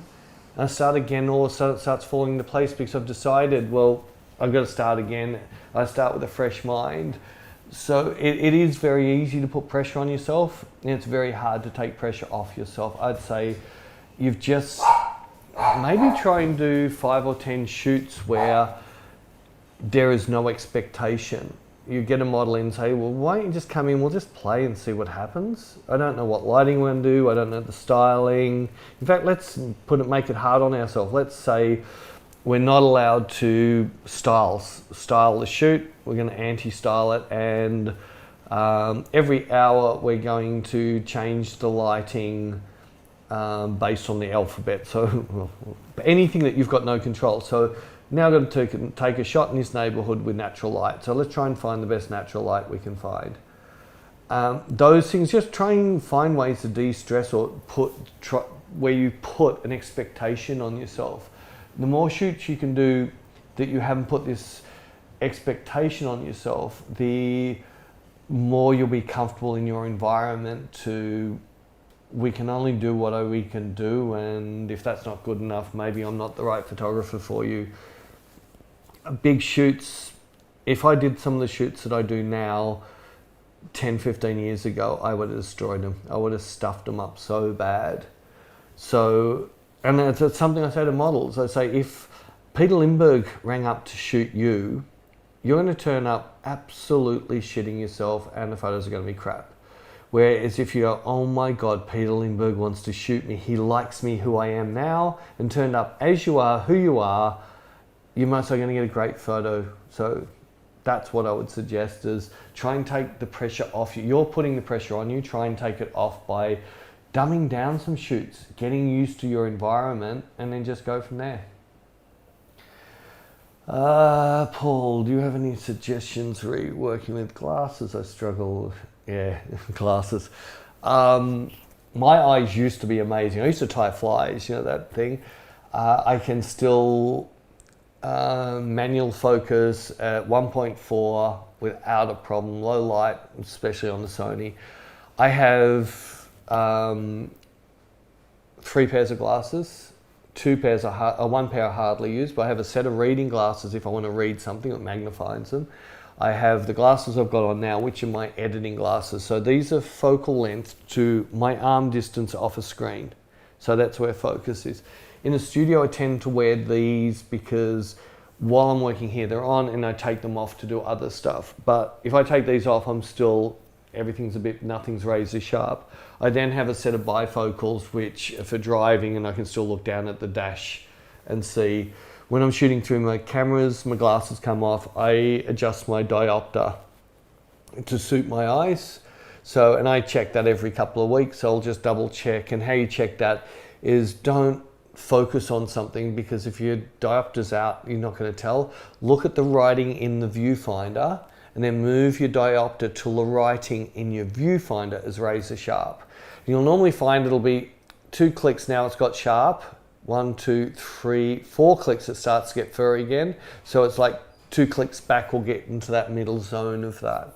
But yeah, as you get old, glasses, if you're not at that age where you can get laser surgery done, you can do that. It's expensive as hell. Just don't get a lot of the doctors are doing stuff, they'll put a lens in.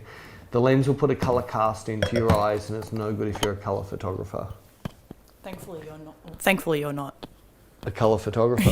I still wouldn't do it. I still wouldn't have I don't even know what the anything that question was. I affected was my just colours. chiming in. When you're back, looking at a new camera, what is the most important feature to you? Sorry, I'll come back and read for you. Quality of pixels, a dynamic range. I want to have 14, 15 stops minimum. Dynamic, well, 15 stops minimum. There's not many cameras that'll do more than that, but I'm looking for that big dynamic range, and I want to be able to push my ISO and shoot amazing cinematography, low lighty type stuff at night without horrible grain. So I want to be comfortable shooting at 64K without having horrible grain. I don't mind a bit of grain because it makes it feel filmic. And then just ease of use. Just, does this camera, does the buttons feel where I want them to be, that I can quickly do things? The Sony was not easy for use, and if you are going to buy a Sony, the new S looks amazing with the new memory, but spend 2 hours setting your camera up so everything you use a lot is sitting here. You don't have to go into menus. All of a sudden, the Sony becomes really easy to use. But it's hard when you get buy a car, you take it out for a test drive, don't you? I know there's a couple of cars I've test drive and go, oh, never buy this, I don't like the way this feels. I really recommend, if you can, try and test drive your camera. Rather than, don't review. So a guy who's reviewing it is based on either what he's been paid to say. I was going to say that. Or based on his own, and people, there's that guy and girl, I think they're husband and wife, I can't remember their names, yeah. They were 100% anti-Sony in the early days, then all of a sudden they're 100% Canon, then that's why we don't do reviews. I'll just talk about stuff I like. I'm not, and I'll tell you stuff I hate, but I don't want to review because I'm just telling you how I like it, and this works for me. It doesn't mean it's going to work with you. I know lots and lots of amazing photographers shoot with the Fuji, and I haven't touched the Fuji for ages, so. Yeah, I'm just going to catch up, sorry for my smoking. Yes, no, I'm joking. So rude. Antonio said greetings from Mexico. Mexico. We can't wait to go to Mexico. Oh, Mexico. Tequila, tacos. Tequila, tacos. He would also love to see a photo shoot outdoors. We would also love to go outdoors, but we're not allowed. It's a bit hard for us to live stream outdoors because we need to have, I think we need something like an upload speed of 50 megabit per second to be able to run 1080. Yeah. We might be able to just get in our backyard. Maybe. There's a wombat down there. You can most likely go and play with the wombats. The wombats are so cute. We like to do. We can't do a live stream out. We've done. There's a couple of outdoor ones. We've got them. Me. We've got also. Is that Madeline? on YouTube? Madeline's. Yeah. That was outdoors. That was up at the golf course. Just go onto my channel and look through the videos. Things. Inspire. There's a few. We've got to do some more though. We do. It is a bit hard harder to do. And at the moment, it's just in Victoria, we're in jail. Basically. Speaking of, Richard wanted to thank you for all your help with Inspire. Oh, thanks. That's good. Antonio elaborated with the outdoors, like explaining all the tech aspects of the pics and stuff. I think you do that in the Madeline one, don't you?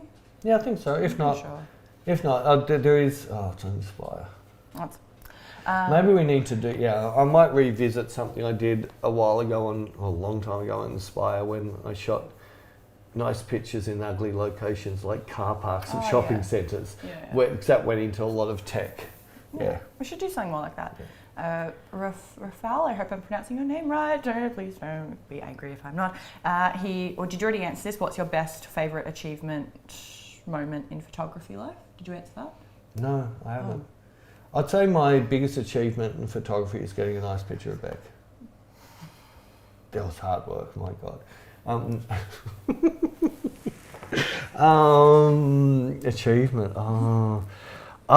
Sorry. If I just look at what I've done to date, I would say the first day moving into my studio was, I could not believe I'd got my business to a stage that I could have a studio the size that I was about to move into, and that would be my number one. Maybe my second biggest was the day that Hasselblad said we'd like you to be an ambassador. That's cool. They would be most likely the things that really meant a lot to me. Like I know this is belittling the award, but what I thought, what everyone thinks it means a big thing, it actually didn't mean that big a thing to me. It's that I won Australian Photographer of the Year. And it was surreal because I didn't think I deserved it. I didn't think I'd taken photos that were my best yet. I thought I had another 10 years of getting better. So it really didn't, and it was like a hollow thing. Did you ever see me prancing around? Like even the certificate and the trophy's hidden in some cupboard somewhere. I remember I used to print because like right after you had won that was when I started shooting with you. I remember I used to prance around being like, I'm shooting with the Australian Photographer of the Year. So yeah, it sounds like I'm dishing you what I'm not. It's just really at the end of the day, that is not what I strive to be. I think getting my business to a stage from building up from nothing, not to be an uneducated photographer, self-taught, and making a transition from one industry to another industry, and then building my business up with a lot of hard work to be able to have a studio the size, well, basically the biggest studio in Australia that one single photographer works out of. We don't sub-rent it or anything, it's just only me. It sits empty 6 months of the year, but we still build it into our costs, which allows me then to create. I would say that's one of my, and the Hasselblad thing, and Zeiss as well. It's a pretty big thing when a company like Zeiss says they would like me to be their ambassador. That's cool. And they only do that when you already own all their gear because it costs them nothing. But it's cool. They're pretty cool things, and their gear was gear that I already owned it all. I already was using. That's why they offer it to you, because you're already using their gear. Yeah. Did you answer Rick's question of what has shooting female models hundreds of times taught you about the nature of women that has inevitably helped you create beautiful work with them? Yeah, I learned that women are very easy and men are very complicated. I've been saying this for ages. Sorry? I've been saying this for ages. Women are so simple, men are complicated. Yeah, women are very simple, but men are very complicated. That's why I tend to shoot women. Commercially, I go shoot both, but with anything I get a choice, I'd rather shoot a woman because a woman just wants to feel special. Mm-hmm. That's all they want. They don't care about anything else. A man has got so many hang-ups. They need to look like Mr. Dick one day. And with us girls, like women, I shouldn't say girls. We do this. We just like feeling special. The more I shoot women, the more I realise they're all exactly the same. They just want to feel special. There's something about, and every woman's got a different thing that'll get them into that place, but once they get them into a place, they all go goo goo gaga, and you can get great photos of them. Yeah. I heard you answering Paul's question about suggestions with working with glasses. That's what you were talking about before? Yeah. Okay, cool. John, you answered before with the most important feature of a new camera. We answered that one before. So I'm just trying to catch up, guys. Someone whose name I'm not too sure what your name is, but their mum and dad got their eye lenses replaced and they're super happy with it, but they're not photographers. You didn't know about the colour change. There you go. That was what. Yeah, my mum just had her eyes replaced and she's super happy. But again, she's not going to care about the blue tinge, whereas I can't have a blue tinge when I'm working in the fashion industry. Yeah. I can't go, oh, that looks a bit blue. Elton knows you like to use natural light outdoors. Do you ever use flash outdoors? And if yes, when? I prefer not to.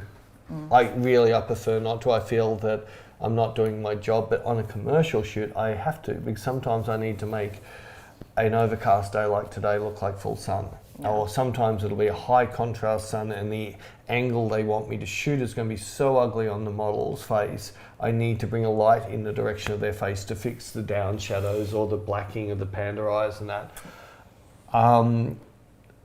Yeah, because I work in the studio so much where I've got full control over light, I just want to get it back out into nature. I love having the not control, and I need to find the light rather than just bring another light in to control natural light. So yeah, it's actually something I really enjoy. Even on hard light days, I still enjoy the challenge. And like a heavy overcast day, especially a day like, well, it's a bit too much light today. A day that's darker than today, say in a forest, That would be a nightmare because it's all going to be, it's panderized. Everything's going to look panderized. Speaking of, do you think we're getting too dark? Or do you think we're okay? No, we're okay. Okay, good. Just checking. It's just your tan. My moon tan. Your moon tan. My moon tan. Poo tag. Keep asking questions. Rick would like to know, are you always trying to incorporate the feeling style with models for commercial shoots that are product centric? For example, lookbooks, fashion shoots that want the focus to go towards the clothing, etc. Like, do you still do, like, I guess, your breaking stuff? Not so much. Lookbooks, we hardly do anymore. We'll only do a lookbook or e-commerce shoot if we're doing... We're dead. Let me change Oh the my battery. God, you're not doing your job very well. Well, it's People, gonna go... people that click on and see a black screen... I'm sorry. Anyway, I'll keep talking while she's not doing her job. I'm doing my job. Fashion... Because I've got my business had my business in a certain place where I could be fussy with what I was doing, it meant that I could just say straight out no to non-emotive shoots, i.e. product, e-commerce, any of that type of work. But some of my clients, it's sort of like, yeah, well, I'll do your e-commerce work as long as I can do the emotive work. Yeah, like doing hero shots as well as lookbook or something like that. Yeah, and we haven't done part 2 yet. We've done a couple of Inspires. I don't think we've done anything on YouTube because they're pretty boring, so we didn't want to, but we did show on our Inspire site some stuff which is e-commerce and that and how we do that. And it is very boring. You'll see my input to the model is 0. Just move. Do the Macarena. Do your we don't care about your face, it's just the shape. Yeah, it's only click, click, click, click, click, got it, change. It's really non-emotive, very boring, and I don't get to enjoy a day's e-commerce shooting could be 2,000 frames of me sitting on the chair doing this. Yeah, you don't even have to focus. You don't even just one focus for the whole day. It's just horrible work. Boring. It's not what I want to do, and I'm too expensive for that. There's other people are heaps cheaper. But when it comes to, say, other commercial work, it's so important, and that's why we get the bookings we get. I need to create a photo that a woman goes and looks at that girl with a handbag going, I want to feel what she's feeling, so I have to buy that handbag. They're not looking at the handbag, they're looking at how the person feels wearing the handbag or holding the handbag. They're after that emotion, and that's my job as a photographer. Yes. Paul would also like to know, how often do you get your cameras cleaned or serviced? Any recommendations regarding places to clean the actual sensor of problem spots? I clean all mine myself. If you know what you're doing, it's pretty easy to do. Most of the time, it's just a hand blower. That's all I really need. 90% of the time, I can't think the last time I even used anything that touched the sensor. I am fairly careful. I don't leave lenses off cameras. I don't leave them pointing upwards. Some cameras tend to attract more dust than others. The Sony seem to self-clean great. We only have to clean our videos about the ones I do the cleaning mode. And Beck just puts them in cleaning mode. I saw Philip Bloom showing how to clean a Sony thing, and all he did was get the camera and bang it on his hand really hard to shake the dust off the sensor. But besides that, people like Camera Clinic in Melbourne are really good. They'll do stuff like that. Canon or Nikon, I'm certain, have service areas to do lens cleaning and that. I'd say go onto YouTube your camera, how to clean sensor, and look at 30 of them and pick the one that looks the least dangerous. I don't anytime I cannot have to touch a sensor, I don't want to touch the sensor. That's fair. So I try and do everything just with a hand blower. And but can you remember the last time I got out and swabbed anything? I don't think I think I swabbed some on a workshop. I swabbed 2 other people's cameras because they had all this sticky shit in there. Yeah. But yeah, on my own gear, I don't tend to get moisture in them. We don't live in a humid environment, and I don't seem to get a very bad dust problem at all. And Antonio said when we come to Mexico, you'll have a good tequila for us. Nice Cool. to know. Apparently, and Elston's saying in Brazil they have a drink that I'm not even going to try and attempt to pronounce because There's no alcohol in it, we'll drink it. But I know Except if it tastes like aniseed, she won't drink I won't it. drink. But I know that Portuguese pronunciation is rather tricky, so I'm not even going to attempt that. But we're down to try anything. And Kelsey from I think I have a bottle of that. That's not. I think I actually have a bottle of that, yeah, in the freezer. Oh. Kelsey would like to know, he's wondering if you ever use vintage glass with intentional flaws. Yep. Like spherical aberration, even when shooting against a cyc for a natural smooth skin. Yep. Yep. All of the above. We did the tutorial. Was it a tutorial? I did a shoot. If you look on I think my blog, it's on there. It's not on a blog. I've got somewhere. I did a shoot with 120-year-old Kodak glass in front of my Sony. Oh yeah, it's just a photo. You haven't done anything with it. It's not on your blog. You just posted it on Instagram. Didn't I do one about making digital look like film? Yeah, you did that. That's on. Oh, but I didn't. Did I use me old? Yeah, I've got. You know the old. They're about this big. The Kodak, I can't think of the number. The pancake down. If you take the back plate off where you put film, you can drop the Sony inside that without a lens on, and the focus is a manual focus in and out. You can use the bellows a little bit. Love the photo so much of that. While you're talking, I need to show one of these photos. All right. So you keep asking you do that, questions, and then and I'll flick to find the photo. You do that. Where was I? Kelsey also wants to know, have you ever shot with any vintage Soviet glass? Nope. Feels they're underrated and overlooked. Great price. I'm certain it'd be amazing. I did actually edit the same picture twice and I posted told it you. twice. Did I edit it the same or different? Oh, a little bit lighter. I can edit the same. That shows how much I like the picture. In fact, sorry, a minute. No, that's unedited. That's edited. Right, so let's just plop that one up. Which way do I go? I don't know. Way? I'm gonna go that way. Or does she even know what she's doing? Do you know what you're doing? It's not showing that. It's showing it on.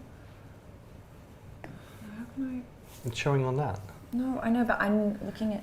Don't worry, I'm looking at things. How do I make it change to the different desktop thing?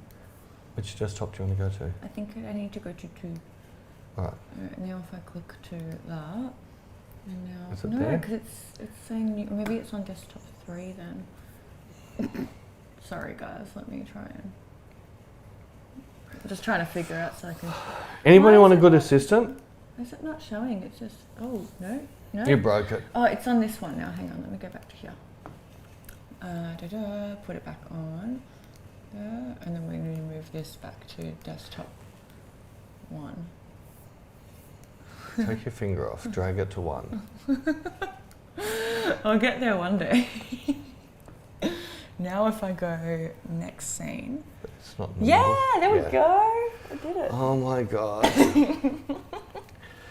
So anybody talking about assistants, this is what I have to put up with. Yeah, so that is the picture straight out of camera. So this is the Sony buried into the back of, I might even have a good behind the scenes.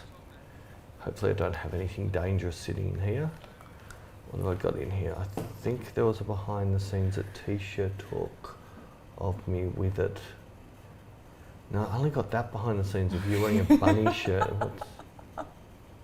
I thought I had it. I can't see it there easily. I think she took it on her phone. It might have been her on her phone, yeah. That's alright. But Do you want me to get off this now? Anyway, if I go back to woman, it's out of that picture. Yeah, go back off it. Yeah, but so that's a picture taken with a 120-year-old lens sitting in front of the Hasselblad. Nice. John said, "What's up, guys? The sky, the roof." What's up, the roof? Isn't What's up an app? That's what's up. Oh, there it is. Oh, okay, let me flick back. If you flick back, you're going to see it. So this is a little video. Does that come up? Yeah. So yeah, that shows the camera, and you can see my Sony's buried in the back of that old camera, and that's what I used to take that photo. And one of the things that,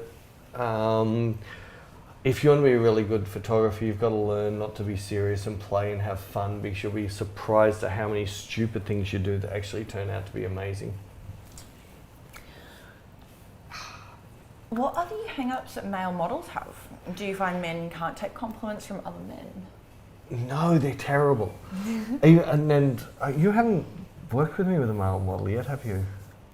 Yes, I have, because Who? I shot with one back in the day. There's photos, it'll be in one of those folders. Of me Oh, doing yeah, the no, shoot. he wasn't a male model. He's half female.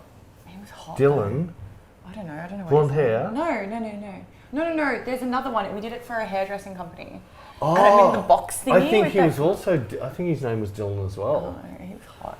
He's hot. He's hot. I know who you're talking about. That's right. We nearly had to scrape you off him. I think it's in my shit photos. No, So it's in here. It's in You're here. going too fast. Am I going too fast? It's my. Yeah. Oh, there we go. Oh yeah, but I can't see the box. Oh, because it's in the other one. Go away. That one. Oh, that one. Yeah. There you go. Oh, Oscar and Quaylo. That's right. That's right. Yeah. I had trouble Beck from back removing Beck from him. Yeah, even he was that when I was shooting him on his own, and we can bring up men. So let's prove that I actually shoot men. So these are, most of this is commercial work, but this guy was a cool guy, but he was never happy. No matter what I shot, he was never happy.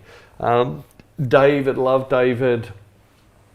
In fact, out of all the males I shot, he kicked up the least. I think this was the guy, wasn't he? No. No, that's a different one. But if it was one of a couple of these guys, I'd shoot it was him. No, it wasn't. He didn't Wasn't have it? tattoos. You sure? I'm positive. You positive about this? Yeah. It wouldn't have been him. I don't think you ever shot him one-on-one. I He think was I did- hired by them. Was he? Yeah. I thought I'd shot him. But anyway, most of these people, I'd do a great shot and I'd go look at the screen, that's amazing, but my eyebrow's crooked. Couldn't I straighten my eyebrow hairs up and we shoot it again? They were so hung up on such a tiny little detail. They weren't happy just to look at the picture as a whole. They zeroed in onto the one little thing they didn't like, and that was it. Yeah. I just don't seem to, I have fun on the shoots, but then I don't seem to get the same enjoyment off them enjoying looking at themselves. Most of them, I normally say that most male models are doing it to get laid, not necessarily by girls. Yeah. They're not, most male models are doing it for the money. It's a job. It's that was a lot of females just being called a model, someone a status higher than their competitors. Yeah, and they just like it. And They like it, yeah. They get much more enjoyment out of being the model, whereas the males are doing it for money. Well, even the amount of girls that I see on Instagram that have model in their bio, and they are not a model in the Well, slightest. you're not a model. I know that's a horrible thing to say, but I Yeah, think no, but girls you're do right. girls do a photo shoot just so that they have that ability to put model in their Instagram bio, and it's like.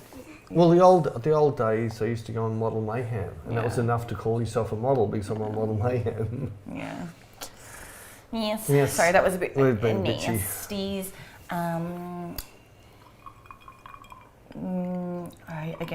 just get so scared of pronouncing people's names wrong. Well, don't. But hello, Peter from Wales. Can we have a look at some of your range of work you're professionally known for? We see your personal work, but what images do you do for clients? I'm gonna have to see. I've got to be careful what I show, only because of We can't YouTube's. we can't have Any the nudity worst showing. But if I go female into my images. commercial bits, I'm just going to see if they're all pretty safe. Well, most of my commercial will be Well, safe. it would be safe if it's commercial.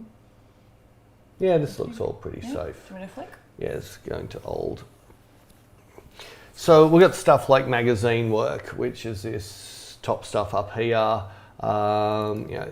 Things like this. This was a really cool shoot. I really enjoyed it. I'm not going to name drop, but she's a famous American, and she's not a fashion model. She's Puerto Rican. She's quite short, and it was really good to have to shoot her in an environment she wasn't used to. That was another, it's a fun shoot from the day. Very long day, very hot, very restricting studio. Other stuff like, it's a name drop, but Daphne Guinness is amazing. My God, what an amazing woman this woman is. And I had the joy of shooting with her for an entire day in her three stories of her New York apartment.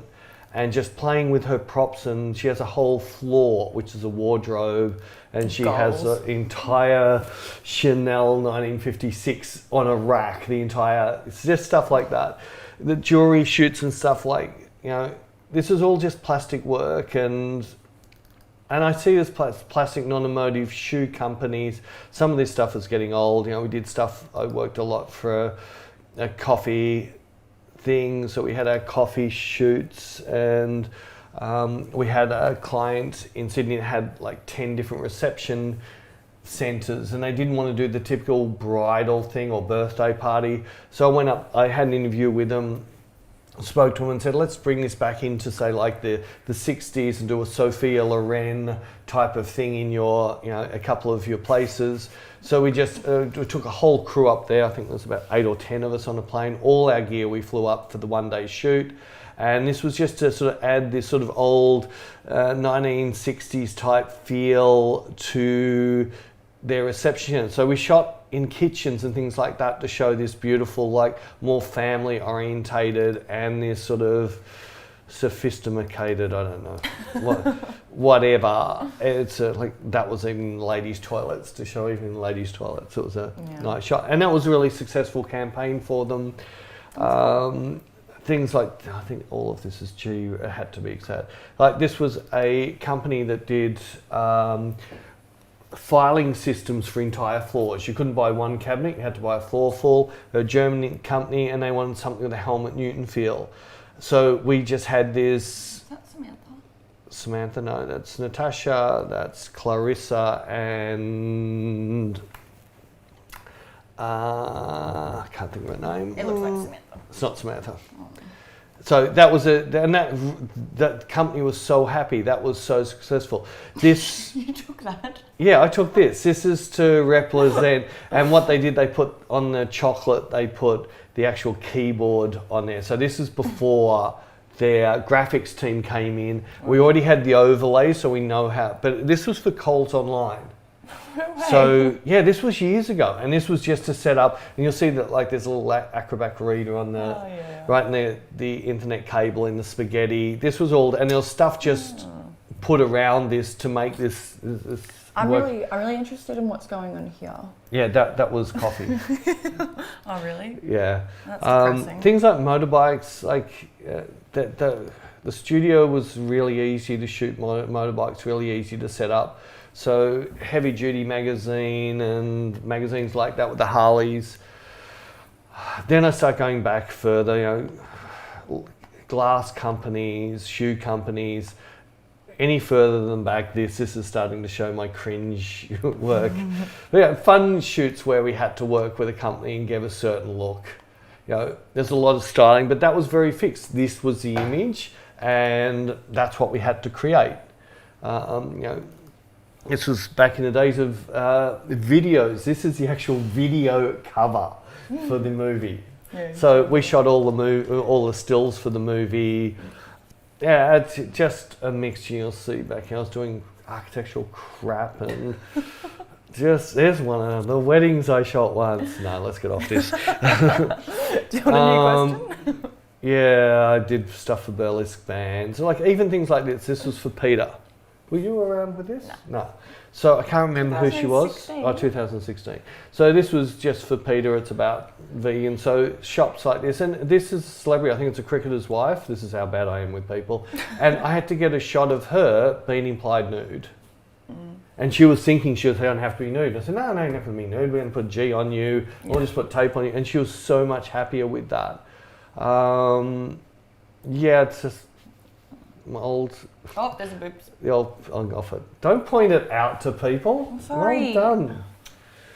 Do you have pasties on? No. Oh, anyway. So this is like we'll calendar work. We'll get out. Yeah, that's enough commercial crap. It's stuff I don't like. There we go. Anyway. Let's put it back on us where it's safe.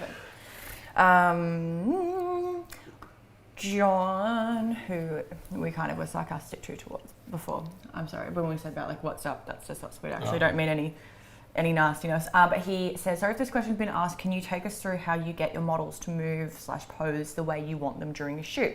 What do you say or show them before you shoot with someone new?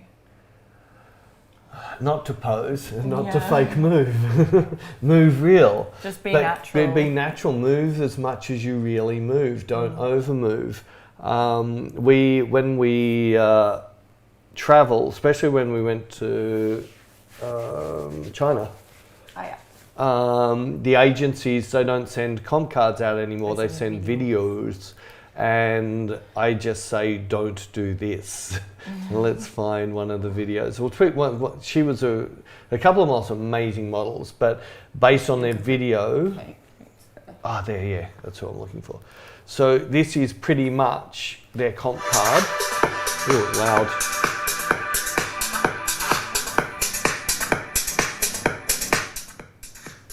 Right, and you see, yeah, she moves great, doesn't she? But there's no emotion. She'll do this all day long. So she's great for doing e-commerce, but terrible for emotive. Although I did get a great picture out of her, Yeah. but she was Russian, and the Russians are just, there's something about Russian. I wish I was Russian. But to show you how bad this is, if I just grab a different model, they play the same music, and you'll see a different model. It's just the same thing again. So a lot of models in agencies, this is how they're sold to move. And there's no real emotion, it's all fakes. So yeah. Well, even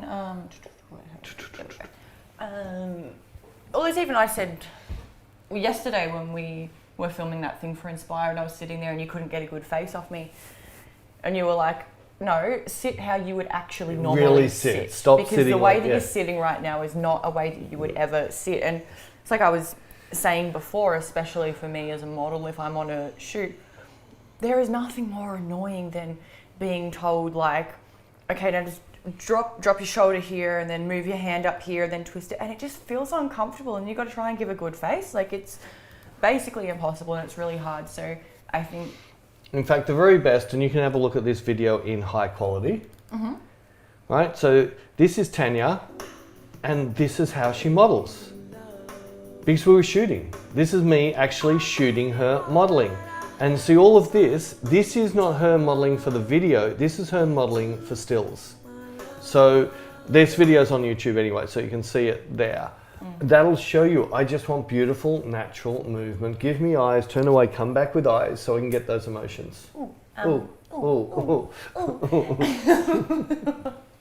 if you do, like, I do think a good tip for posing though is getting girls to go up on their toes, like getting them to stand on their toes. It adds You can't posture. just say toes, it's a certain attitude when But they if push you, up. yeah, but but most girls do it. When they push up on your toes, you get better posture and you get better attitude. So getting a girl to go up on her toes will give her better posture. And much better attitude, it'll give this respect type attitude. No. Yeah, next question. Anyways, Randy would like us to say hi. Hi, Randy. Hi Randy. Warren said to buy some swabs and photographic solutions, fluid. Oh, this is going back to cleaning stuff. Yeah, I have a kit in the studio, and it's a special sensor clean kit which has got different swabs and that.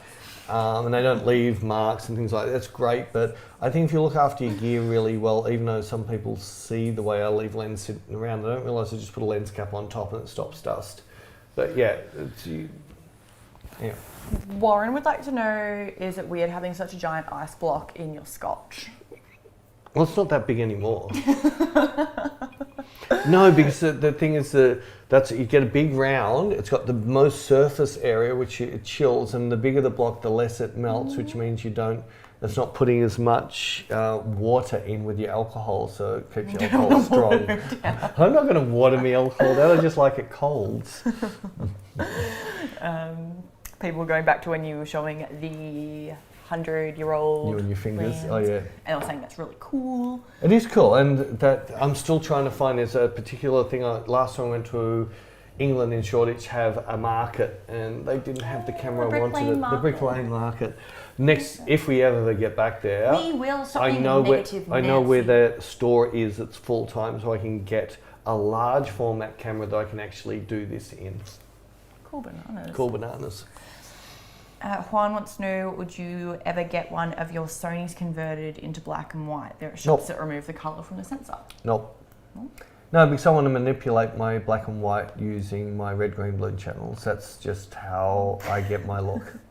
Different, because the model's skin changes, so I want to be able to have, and a good friend of mine has a Leica, and it's mono, and yeah, it's beautiful, but it's got its presets and that's it, which if none of those presets are my look, it's not my look. So yeah, and I want to have, and it's the joy I have by shooting colour, is I have the ability to play around with my colour before I convert it to black and white, which will affect the toning of the picture. The tuning. The tonings. If you had to snake a parrot through airport security, how would you do it? A parrot? I'm not putting them in my pants. Kinder egg? A parrot. No, you're not getting one of our Australian birds. I love our we've got beautiful crimson rosellas. No, you can, well, we can't have your friggin' pets, so you're not having our pets. Like, I'd love to have a pet rattlesnake and I can't. No, I wouldn't. They'd actually bite. I want a pet scorpion. You can buy them in Australia. I know, but I want one. They're so cool. I want a shark. And You want a pet shark? I really want a blue ring octopus. No, you don't. Yes, I do. No, that's cruel. That'd be so cool, It's though. such a smart thing and you want to confine it. It's like That'd having... be so cool. And everyone's like, I'd probably sneak out and kill you. But anyways, that's fine. I like to live life on the They edge. only kill you when they turn blue. There's one tattoo and it's blue. People are thanking you for answering their questions about male models and commercial work. And whiskey hacks with Peter. Yes, he is very good with that. Alcohol hacks. Which camera are you after? I think going back to when you're in London again, the shop.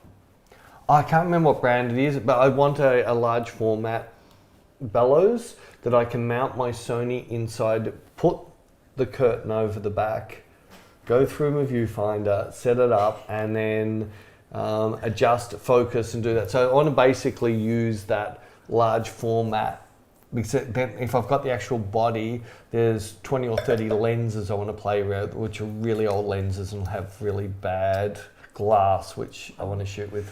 Well, he said he's got a stabbing collection of old cameras. Mate, find out his address and we'll rob him.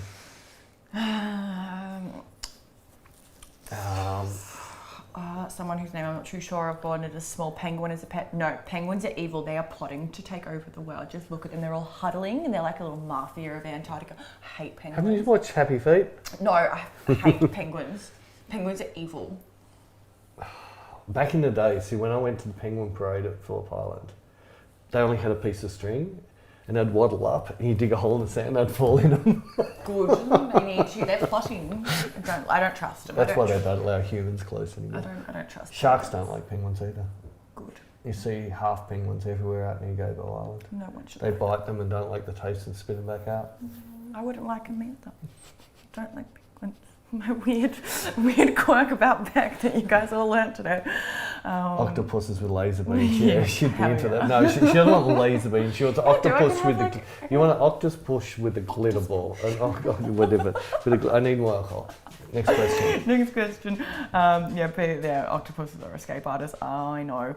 Okay, Rook would like to know, do you use any tricks to get your models into the right frame of mind? Example, play specific music in the background to influence the mood. Yeah, music Yeah. by far. And I'm sorry I keep saying tutorials, but it's the best way we point back. We just did one where you said, don't worry about music, and I said, nah, and we put music on, and we definitely got a better picture when you put Bring Me On or one of your weird May Bring Me the Horizon. Bring Me the Horizon That's bands so on. good. See, Warren agrees. Penguins are the bin chickens of the sea. I told you. They're horrible. But we're all caught up now. Bin chickens of the sea. No, that's slimy mackerels. Slimy mackerel. I don't know what they are. Yeah, We're all caught they're up on slimy. questions now. We've We're caught up. been talking bollocks for over 2 hours. We talk bollocks all day. So yeah. Yeah, so yeah. Oh well, we've taken up. It's just you were so slow to ask questions, people stopped typing. Our friend from, I'm pretty sure in Canada, always picks the music. Otherwise, if the models pick the music, he could hate their music. Plus the models start singing. Nah. So what's going to make a better picture? The music that you hate or the music the models hate? Oh, have you missed somebody's I question? did, and if they just said I missed it. Yeah, please, if you've written If I've missed it, put a please question, just, send like, it again, I'll come because back. she's really sloppy at the moment. What are you on your fourth? No. No, I always say we play what the model likes, but if we're going to do an emotive beauty shoot, they're not putting friggin' Slipknot on. Oh, you can put some Slipknot. We had Slipknot on the other day with you. But yeah, we don't want sort of thrash metal while we're doing that. So we try and find, we're not looking for stuff they can dance or sing to. We're looking for stuff that will motivate them to the look we're trying to create. But normally, it's no good you putting on Celine Dion and then they hate Celine Dion. You're not going to get a good picture. Like my best friend hacking my Spotify. Yeah, right. It's in your playlist. I saw it. John, I just found the last question that I can find from you, which was taking through how you get your models to move and pose, and what do you say or show them before you shoot with someone new? Oh, you've got that Miranda Kerr video that you showed? I've got, well, some of the stuff I've just been showing you, I've got some videos I show them, but I don't just show them all at once. I do them in fact, one of the breaking models, does that show all? No, we don't actually show the video, do we? So there's a few videos I show, and should I show the Miranda Kerr one? Is it going to breach copyright though? Maybe. Maybe? Maybe, I don't know, I don't want to get in trouble. If we don't have sound, I don't know. Nah, I do. No, it might be too. Yeah, if you want to look, there's a Miranda Kerr one where she's doing it for Victoria's Secret. It's just a little thing, and as she moves, you see her eyes change. She does this amazing thing that Miranda Kerr just continually moves. But she'll move and get a pose, and I've heard an interview with her. What she tries to do is get it and then make it better, then make it better, then make it better. So she's always trying to make that look. Give the photographer 3 or 4 different versions of that look as a drift. And in this video, I actually see her. She rolls over, she brings up her eyes, and it's really cute to start, and it finishes off really strong and powerful. And as a photographer, you can sit there and go click, click, click, and have 3 completely different frames without very much changing in the pose. So I show models things like modeling from the inside, where what they're feeling, what they're thinking is affecting everything about their face. And I spend time working on that. I used to spend a lot of time on thinking, and I felt, well, while you're thinking, it's not really doing anything. You need to learn how to feel. So things that make you feel happy. So even with Beck's face at the camera, all I have to do, Beck's face at the camera, is say hug. See her face change, right? So it's just finding a Mandra. Oh, but Jared's watching. Jared's watching you think about Mandra. See how much her face changes? Then we go on to Bring Me. So, Ellie. Brussels sprouts. Halloumi. Pizza. Red wine. We can stop doing Traveling this now. overseas. No, we need to stop doing this because John said that was my last question. I'm really sorry, John. I just scrolled through the comments and I can't find anything between. Just ask the question again. Yeah, just quickly type it again. Ask it again and we'll answer it. I'm really sorry if I missed it. I just can't find anything in there, and I'm really sorry. Sometimes I'm bad at my job. Yes, Rick would like to. Oh no, Warren said as long as I don't put on country music. That's what I said. And then he also said Bieber. Oh, yeah, sorry. What about Johnny Cash? Come on. And Willie Nelson's a bit cool. Horrible. They're not really country though. No. Rick would like to know, are we considering having a segment where you review subscribers' photos to critique them in how they can be slightly improved? Do you think I'm ever going to buy your work? So why do you want my opinion of your work? I'm not your client. In fact, you don't know who your client is, so you are the best critiquer in the world. What I would say to you is have a look at your photo and you critique it from your eyes, not what you think camera club people would say to you, what you feel about the picture. If you could shoot that picture again, what would you do different to make it more yours? The other thing I'd say is it's something I did for a long time. I have a folder of lots of pictures I really love from other photographers. Start dropping your photos into that folder, and if they look alien to that folder, you haven't learnt your style yet, which means you need to keep looking at their photos. Then in the studio when you're taking, or when you're outside and you're looking at the back of the camera going, this is not right, because you've trained your eye to know what's right because it's the photos you love looking at. And you will find the more that you look at the photos that you love, the more your style, the more you'll be able to find your style. You should be photographing the type of photos you love to look at. Yes, exactly.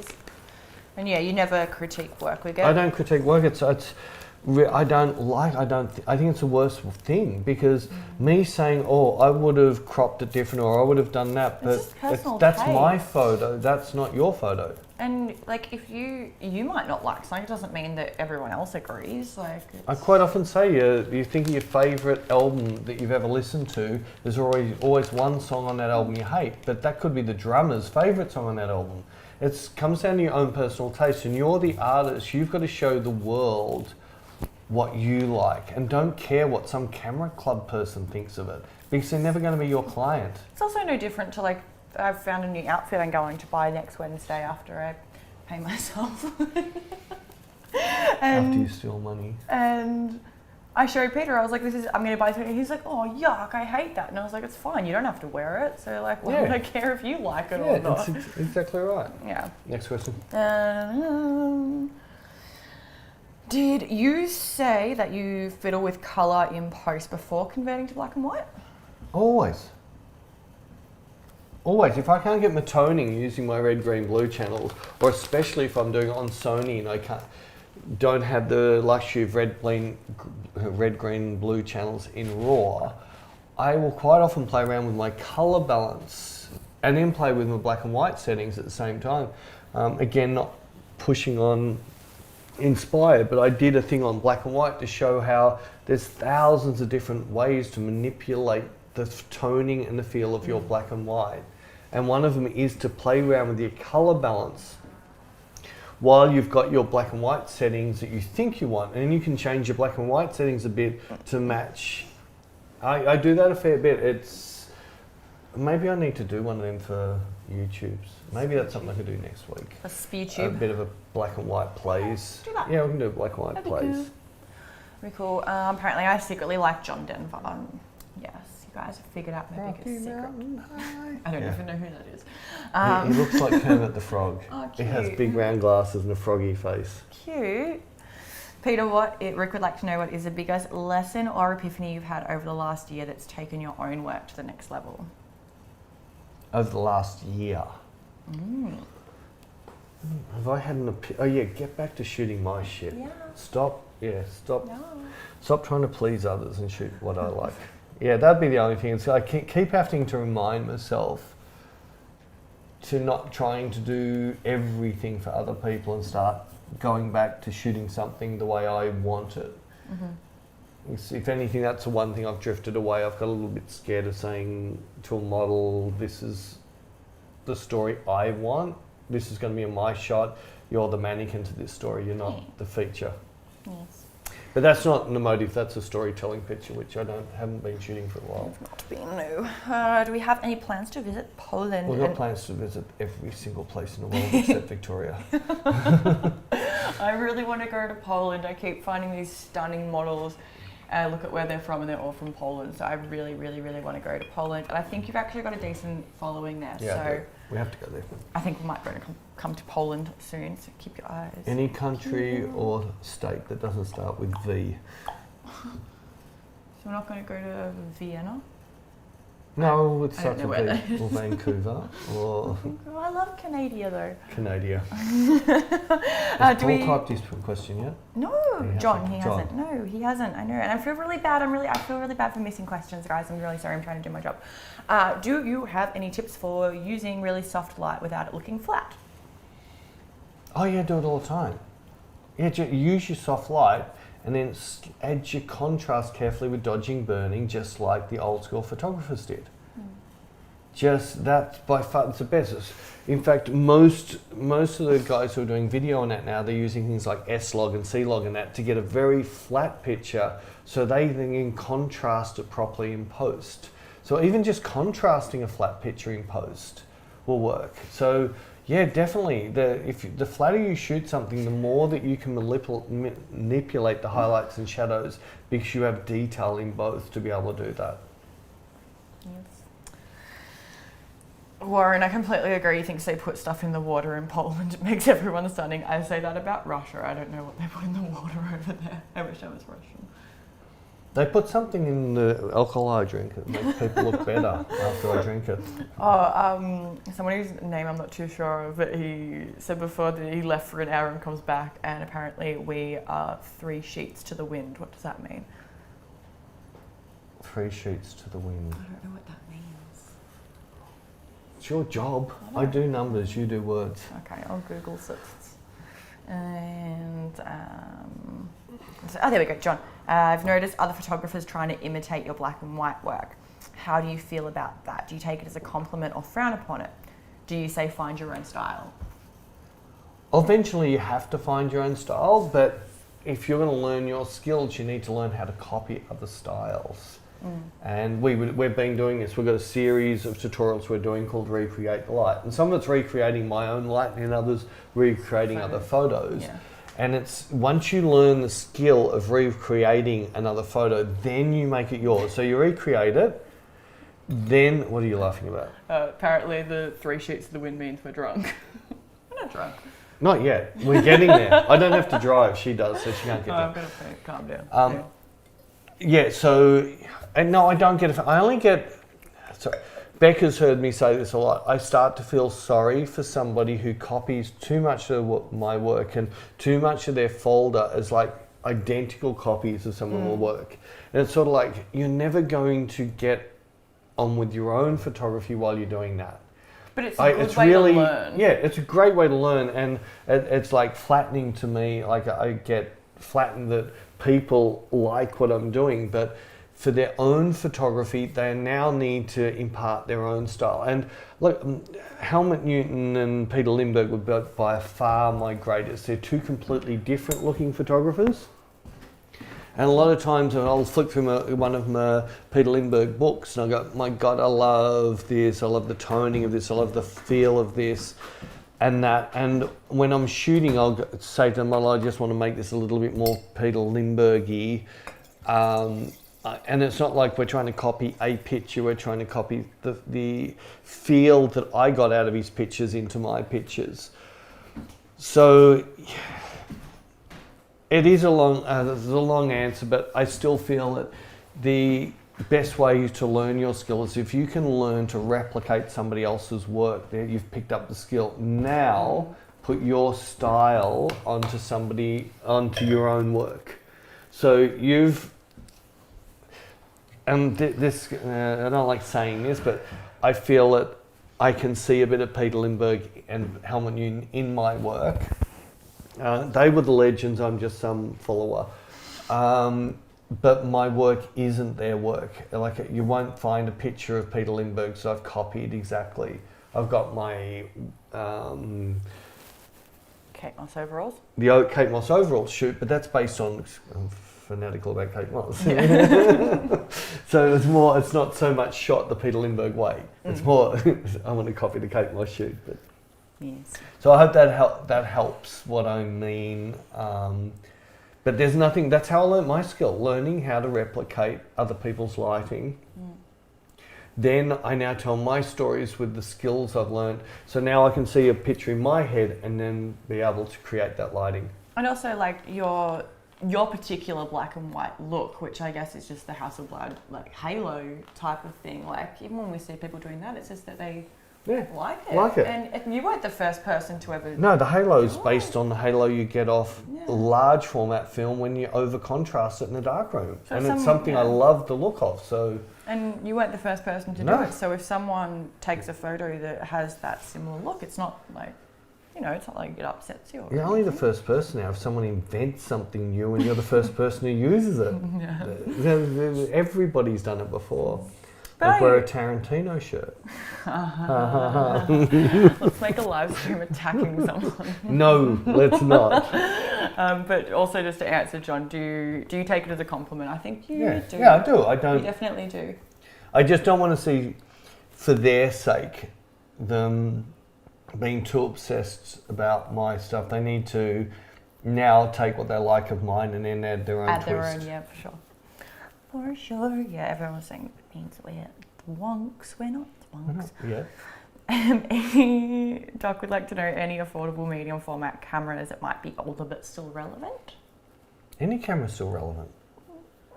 Well, I'm certain I could go back to even a H1 and take the same photos. The sensor's not going to have the same dynamic range in that, but I can still take great photos with it. I could go back to my old Canon 1DS Mark 1 and still take great photos, and it will have, in fact, I think it was called a D6 or 60 or something. It was one of the Canon's first. It was 6 megapixel, and it was based on their EOS 1 body.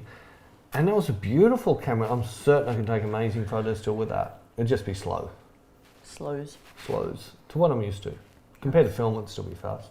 I think I'm going to steal this old term of 3 sheets to the wind. I like it. Rick would like to know what's a hard truth that aspiring photographers need to know to have a successful career that isn't spoken about a lot. It's hard work.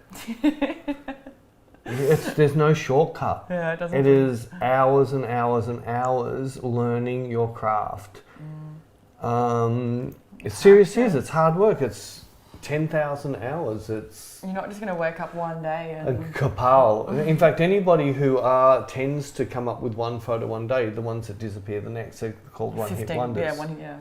So, yeah, and you don't want to be a one-hit wonder because then you think you're amazing and next minute you're nobody again. Yeah.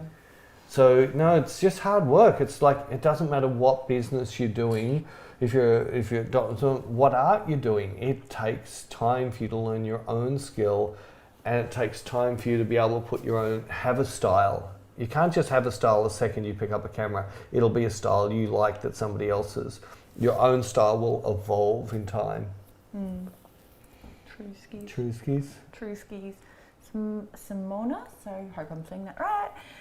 Do you feel that less and less people appreciate photography as an art or creative work and see photos only as images of sexy models? 100%, and it drives us up the wall. It's so bad. I see Sexualization of women because you can't see clothing as disgusting. And I also, it annoys me seeing people who are, I think there's a term for it, and the slang is GWC, and it stands for guy with camera, and it is that guy who has a camera and he's not actually interested in creating art or taking beautiful photos. He's only got that camera to get girls naked or half naked, or then takes the crappiest photo in the world because he's only looking at their body. He's not actually looking at the photo. Exactly, and I see it so much, and it's just so off-putting. And I do feel like, unfortunately, people have started to find this. Oh well, if I'm taking photos, then I get to see naked girls. Like I don't know. It's just.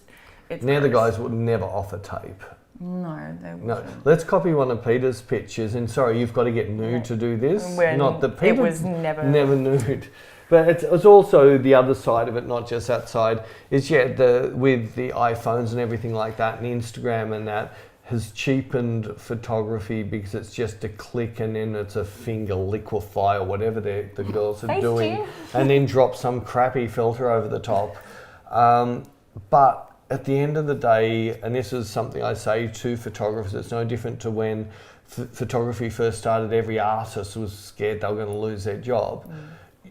A really good photographer can tell an amazing story in a photo, but just because you have a camera, that skill of doing that is very, very hard. So even if it's just portraits, if you look at my portraits and look at a lot of my photos, it's about the eyes and it's about the emotion that's coming out of the eyes, and the skill to get that is not something you can just go click, click with an iPhone. Doc would like you to explain the quirk on only wearing shirts with your own work. Only wearing shirts. Oh, that is... I like some of my photos so much I'm happy to wear them. It's not... I don't have my name written on here. In the street, nobody knows that I took the photo. It's got nothing to do with that. It's just I actually really like distorting Beck's face with my stomach. I should have been wearing mine. I got a top printed. If you guys haven't seen it already, I got a top printed for Peter's birthday. It's obviously a crop top because it's me. It's got Peter's photo on it. It's really funny. I thought I was hilarious. thought you were. I couldn't stop laughing at myself because I'm a comedian. As you say. Funny, as I sit here. But yeah, it's a thing. I'm one of these people that I don't want to think what I'm going to... I do think I'm going to say, oh, we're going to do a live stream with Beck today, better put a Beck t-shirt on. But I'm jeans t-shirt. I've been jeans and t-shirt my entire life. And rather than wearing somebody else's art... I'd rather wear your own. I'd rather wear my own. And That's cool.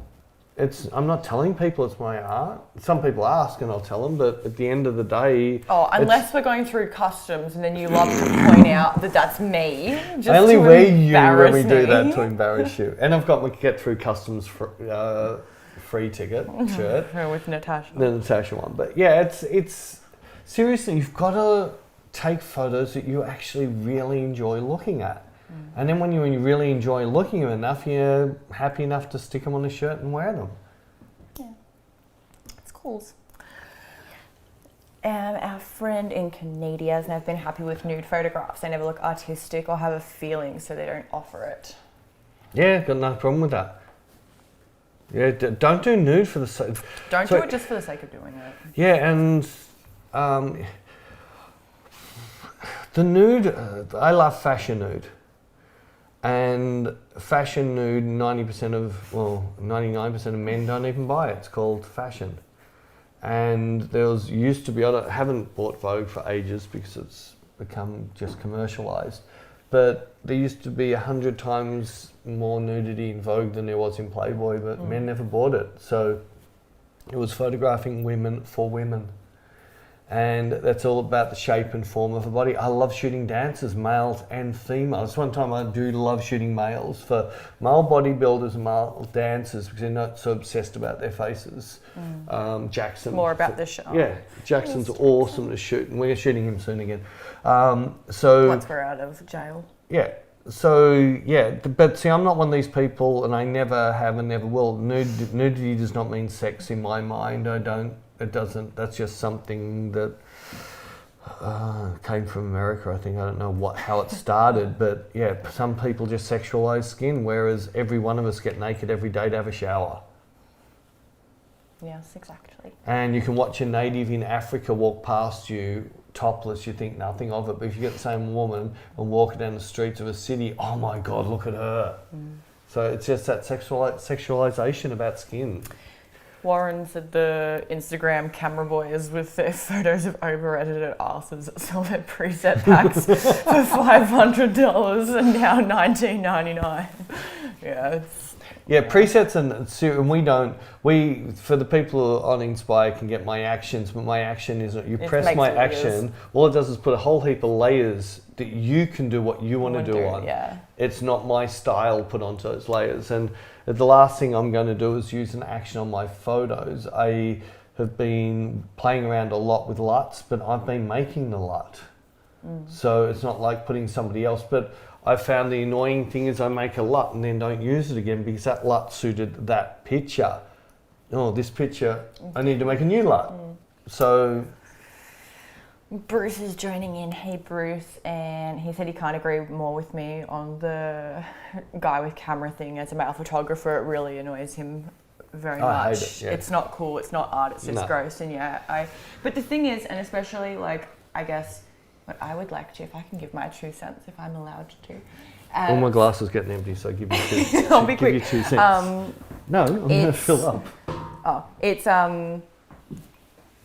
like as a female, it only takes you about 2 minutes not even 2 minutes, probably 30 seconds of looking at someone's photography work to get an idea of if they're shooting for art or if they're just shooting with their down below region, and it's very, very obvious. So if you're taking photos for the right reasons, that's obviously going to translate, and if you're taking photos for the wrong reasons, us women can pick up on that. So it is annoying and it is gross, but if you're in it for art, like, it's going to show. And yeah. I don't know how else to elaborate on that. What are you looking at? Doing my 25.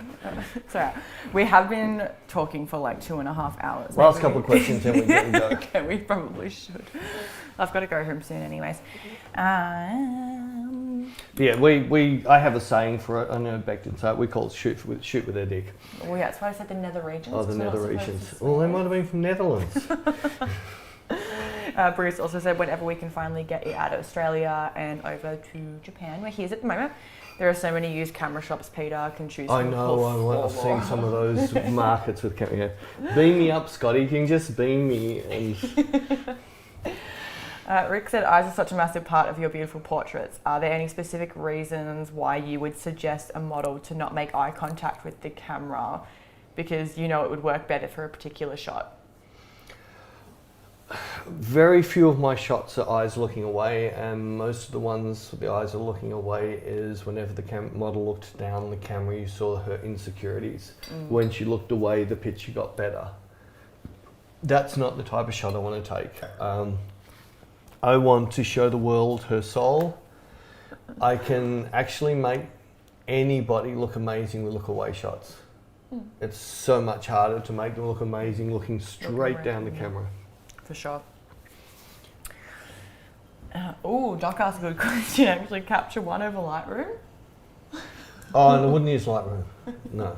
Don't even get me started. I upset people, but Lightroom is not ACR. I'm not going to get into it. I have already done this experiment in front of people in workshops. They all saw it and go, oh my God, how can that picture look so different coming out of the same engine? But it does. Now, Lightroom, I don't like it. And I don't like anything that you have to put your photos into a cataloging system. I just want a file that says Beck Raw and the date. And I can just click on that picture, drag that picture onto the software, and then work with it within that software. Yes. Oh, We catch up? we're all caught up, and we've been just talking absolute smack. For nearly 3 hours, oh my God. Anyway, I hope you enjoyed. We're going to do this each week, and this was more aimed for all the poor Victorians that are locked down to a house. Vary our times. We'll vary a little, yeah, but still. Oh yeah, we will. But yeah, we'll do another. I'll do a black and white one. Maybe just go through my thinkings of how I can play with black and white. Maybe next in retouching. Does stuff actually go on in there? Huh? Does stuff actually go on up there? No. No, it's just an ice block melting. Alright, well, I'm sorry for people that are just asking questions now, but we do have to get going. But Finish the last couple. oh, there was just one more. Have you ever lit the eyes, especially like a light with a slot shooting at the eyes? Have I ever? Have you ever lit the no, eyes? I've done lighting aimed at enhancing eyes. I don't like doing the marble thing where you oversaturate and overcontrast eyes later, but I've put square lights into eyes. I have done a strip into eyes that's really horrible, and I most likely have deleted it. It looks like I don't have it in that folder. It was for a hair and makeup shoot, I think I did once. I put a little strip of light.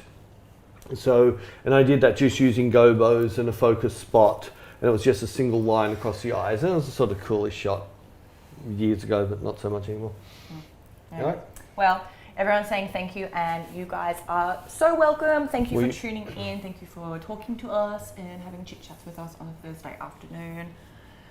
And were we going to give out something special for Victoria?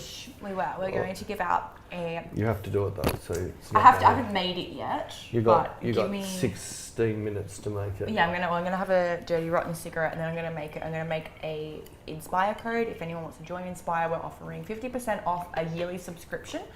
So for this only. It's not something we normally do. No, this is not something we normally do. And this is aimed more for the people in lockdown. They can't afford. They're bored. There's 300 odd videos on there. We'll do it at half price for a year only. It's only going to be a one-off now, mainly aimed at Victorians. But if you're joining us from all over the world, Beck's not going to check. Oh, just for this. And this code's only going to last for what, 2 weeks? Yeah, it'll last for 2 weeks. There'll be a code. I'll pop it down in the description. 50% off a yearly subscription. That way you can jump on, look at the videos, download Peter's actions, do whatever you would like. Yeah, so we don't discount things because we don't believe in that. We think our product's good, but we are feeling a bit sorry for people locked down at the moment. And we want to give you guys something back. So anyways, I will pop that down in the description. Thank you guys for tuning in. We'll be live again next week. Don't know what day yet. Don't know what date, but just obviously you guys are here because you saw my posters. So keep And happy birthday to Jared tomorrow. Oh yeah, it's my boyfriend's birthday tomorrow, so I have the day off. I can't wait. Woo! Okay, stop talking, Beck. Have a cigarette and a glass of wine. Bye, guys.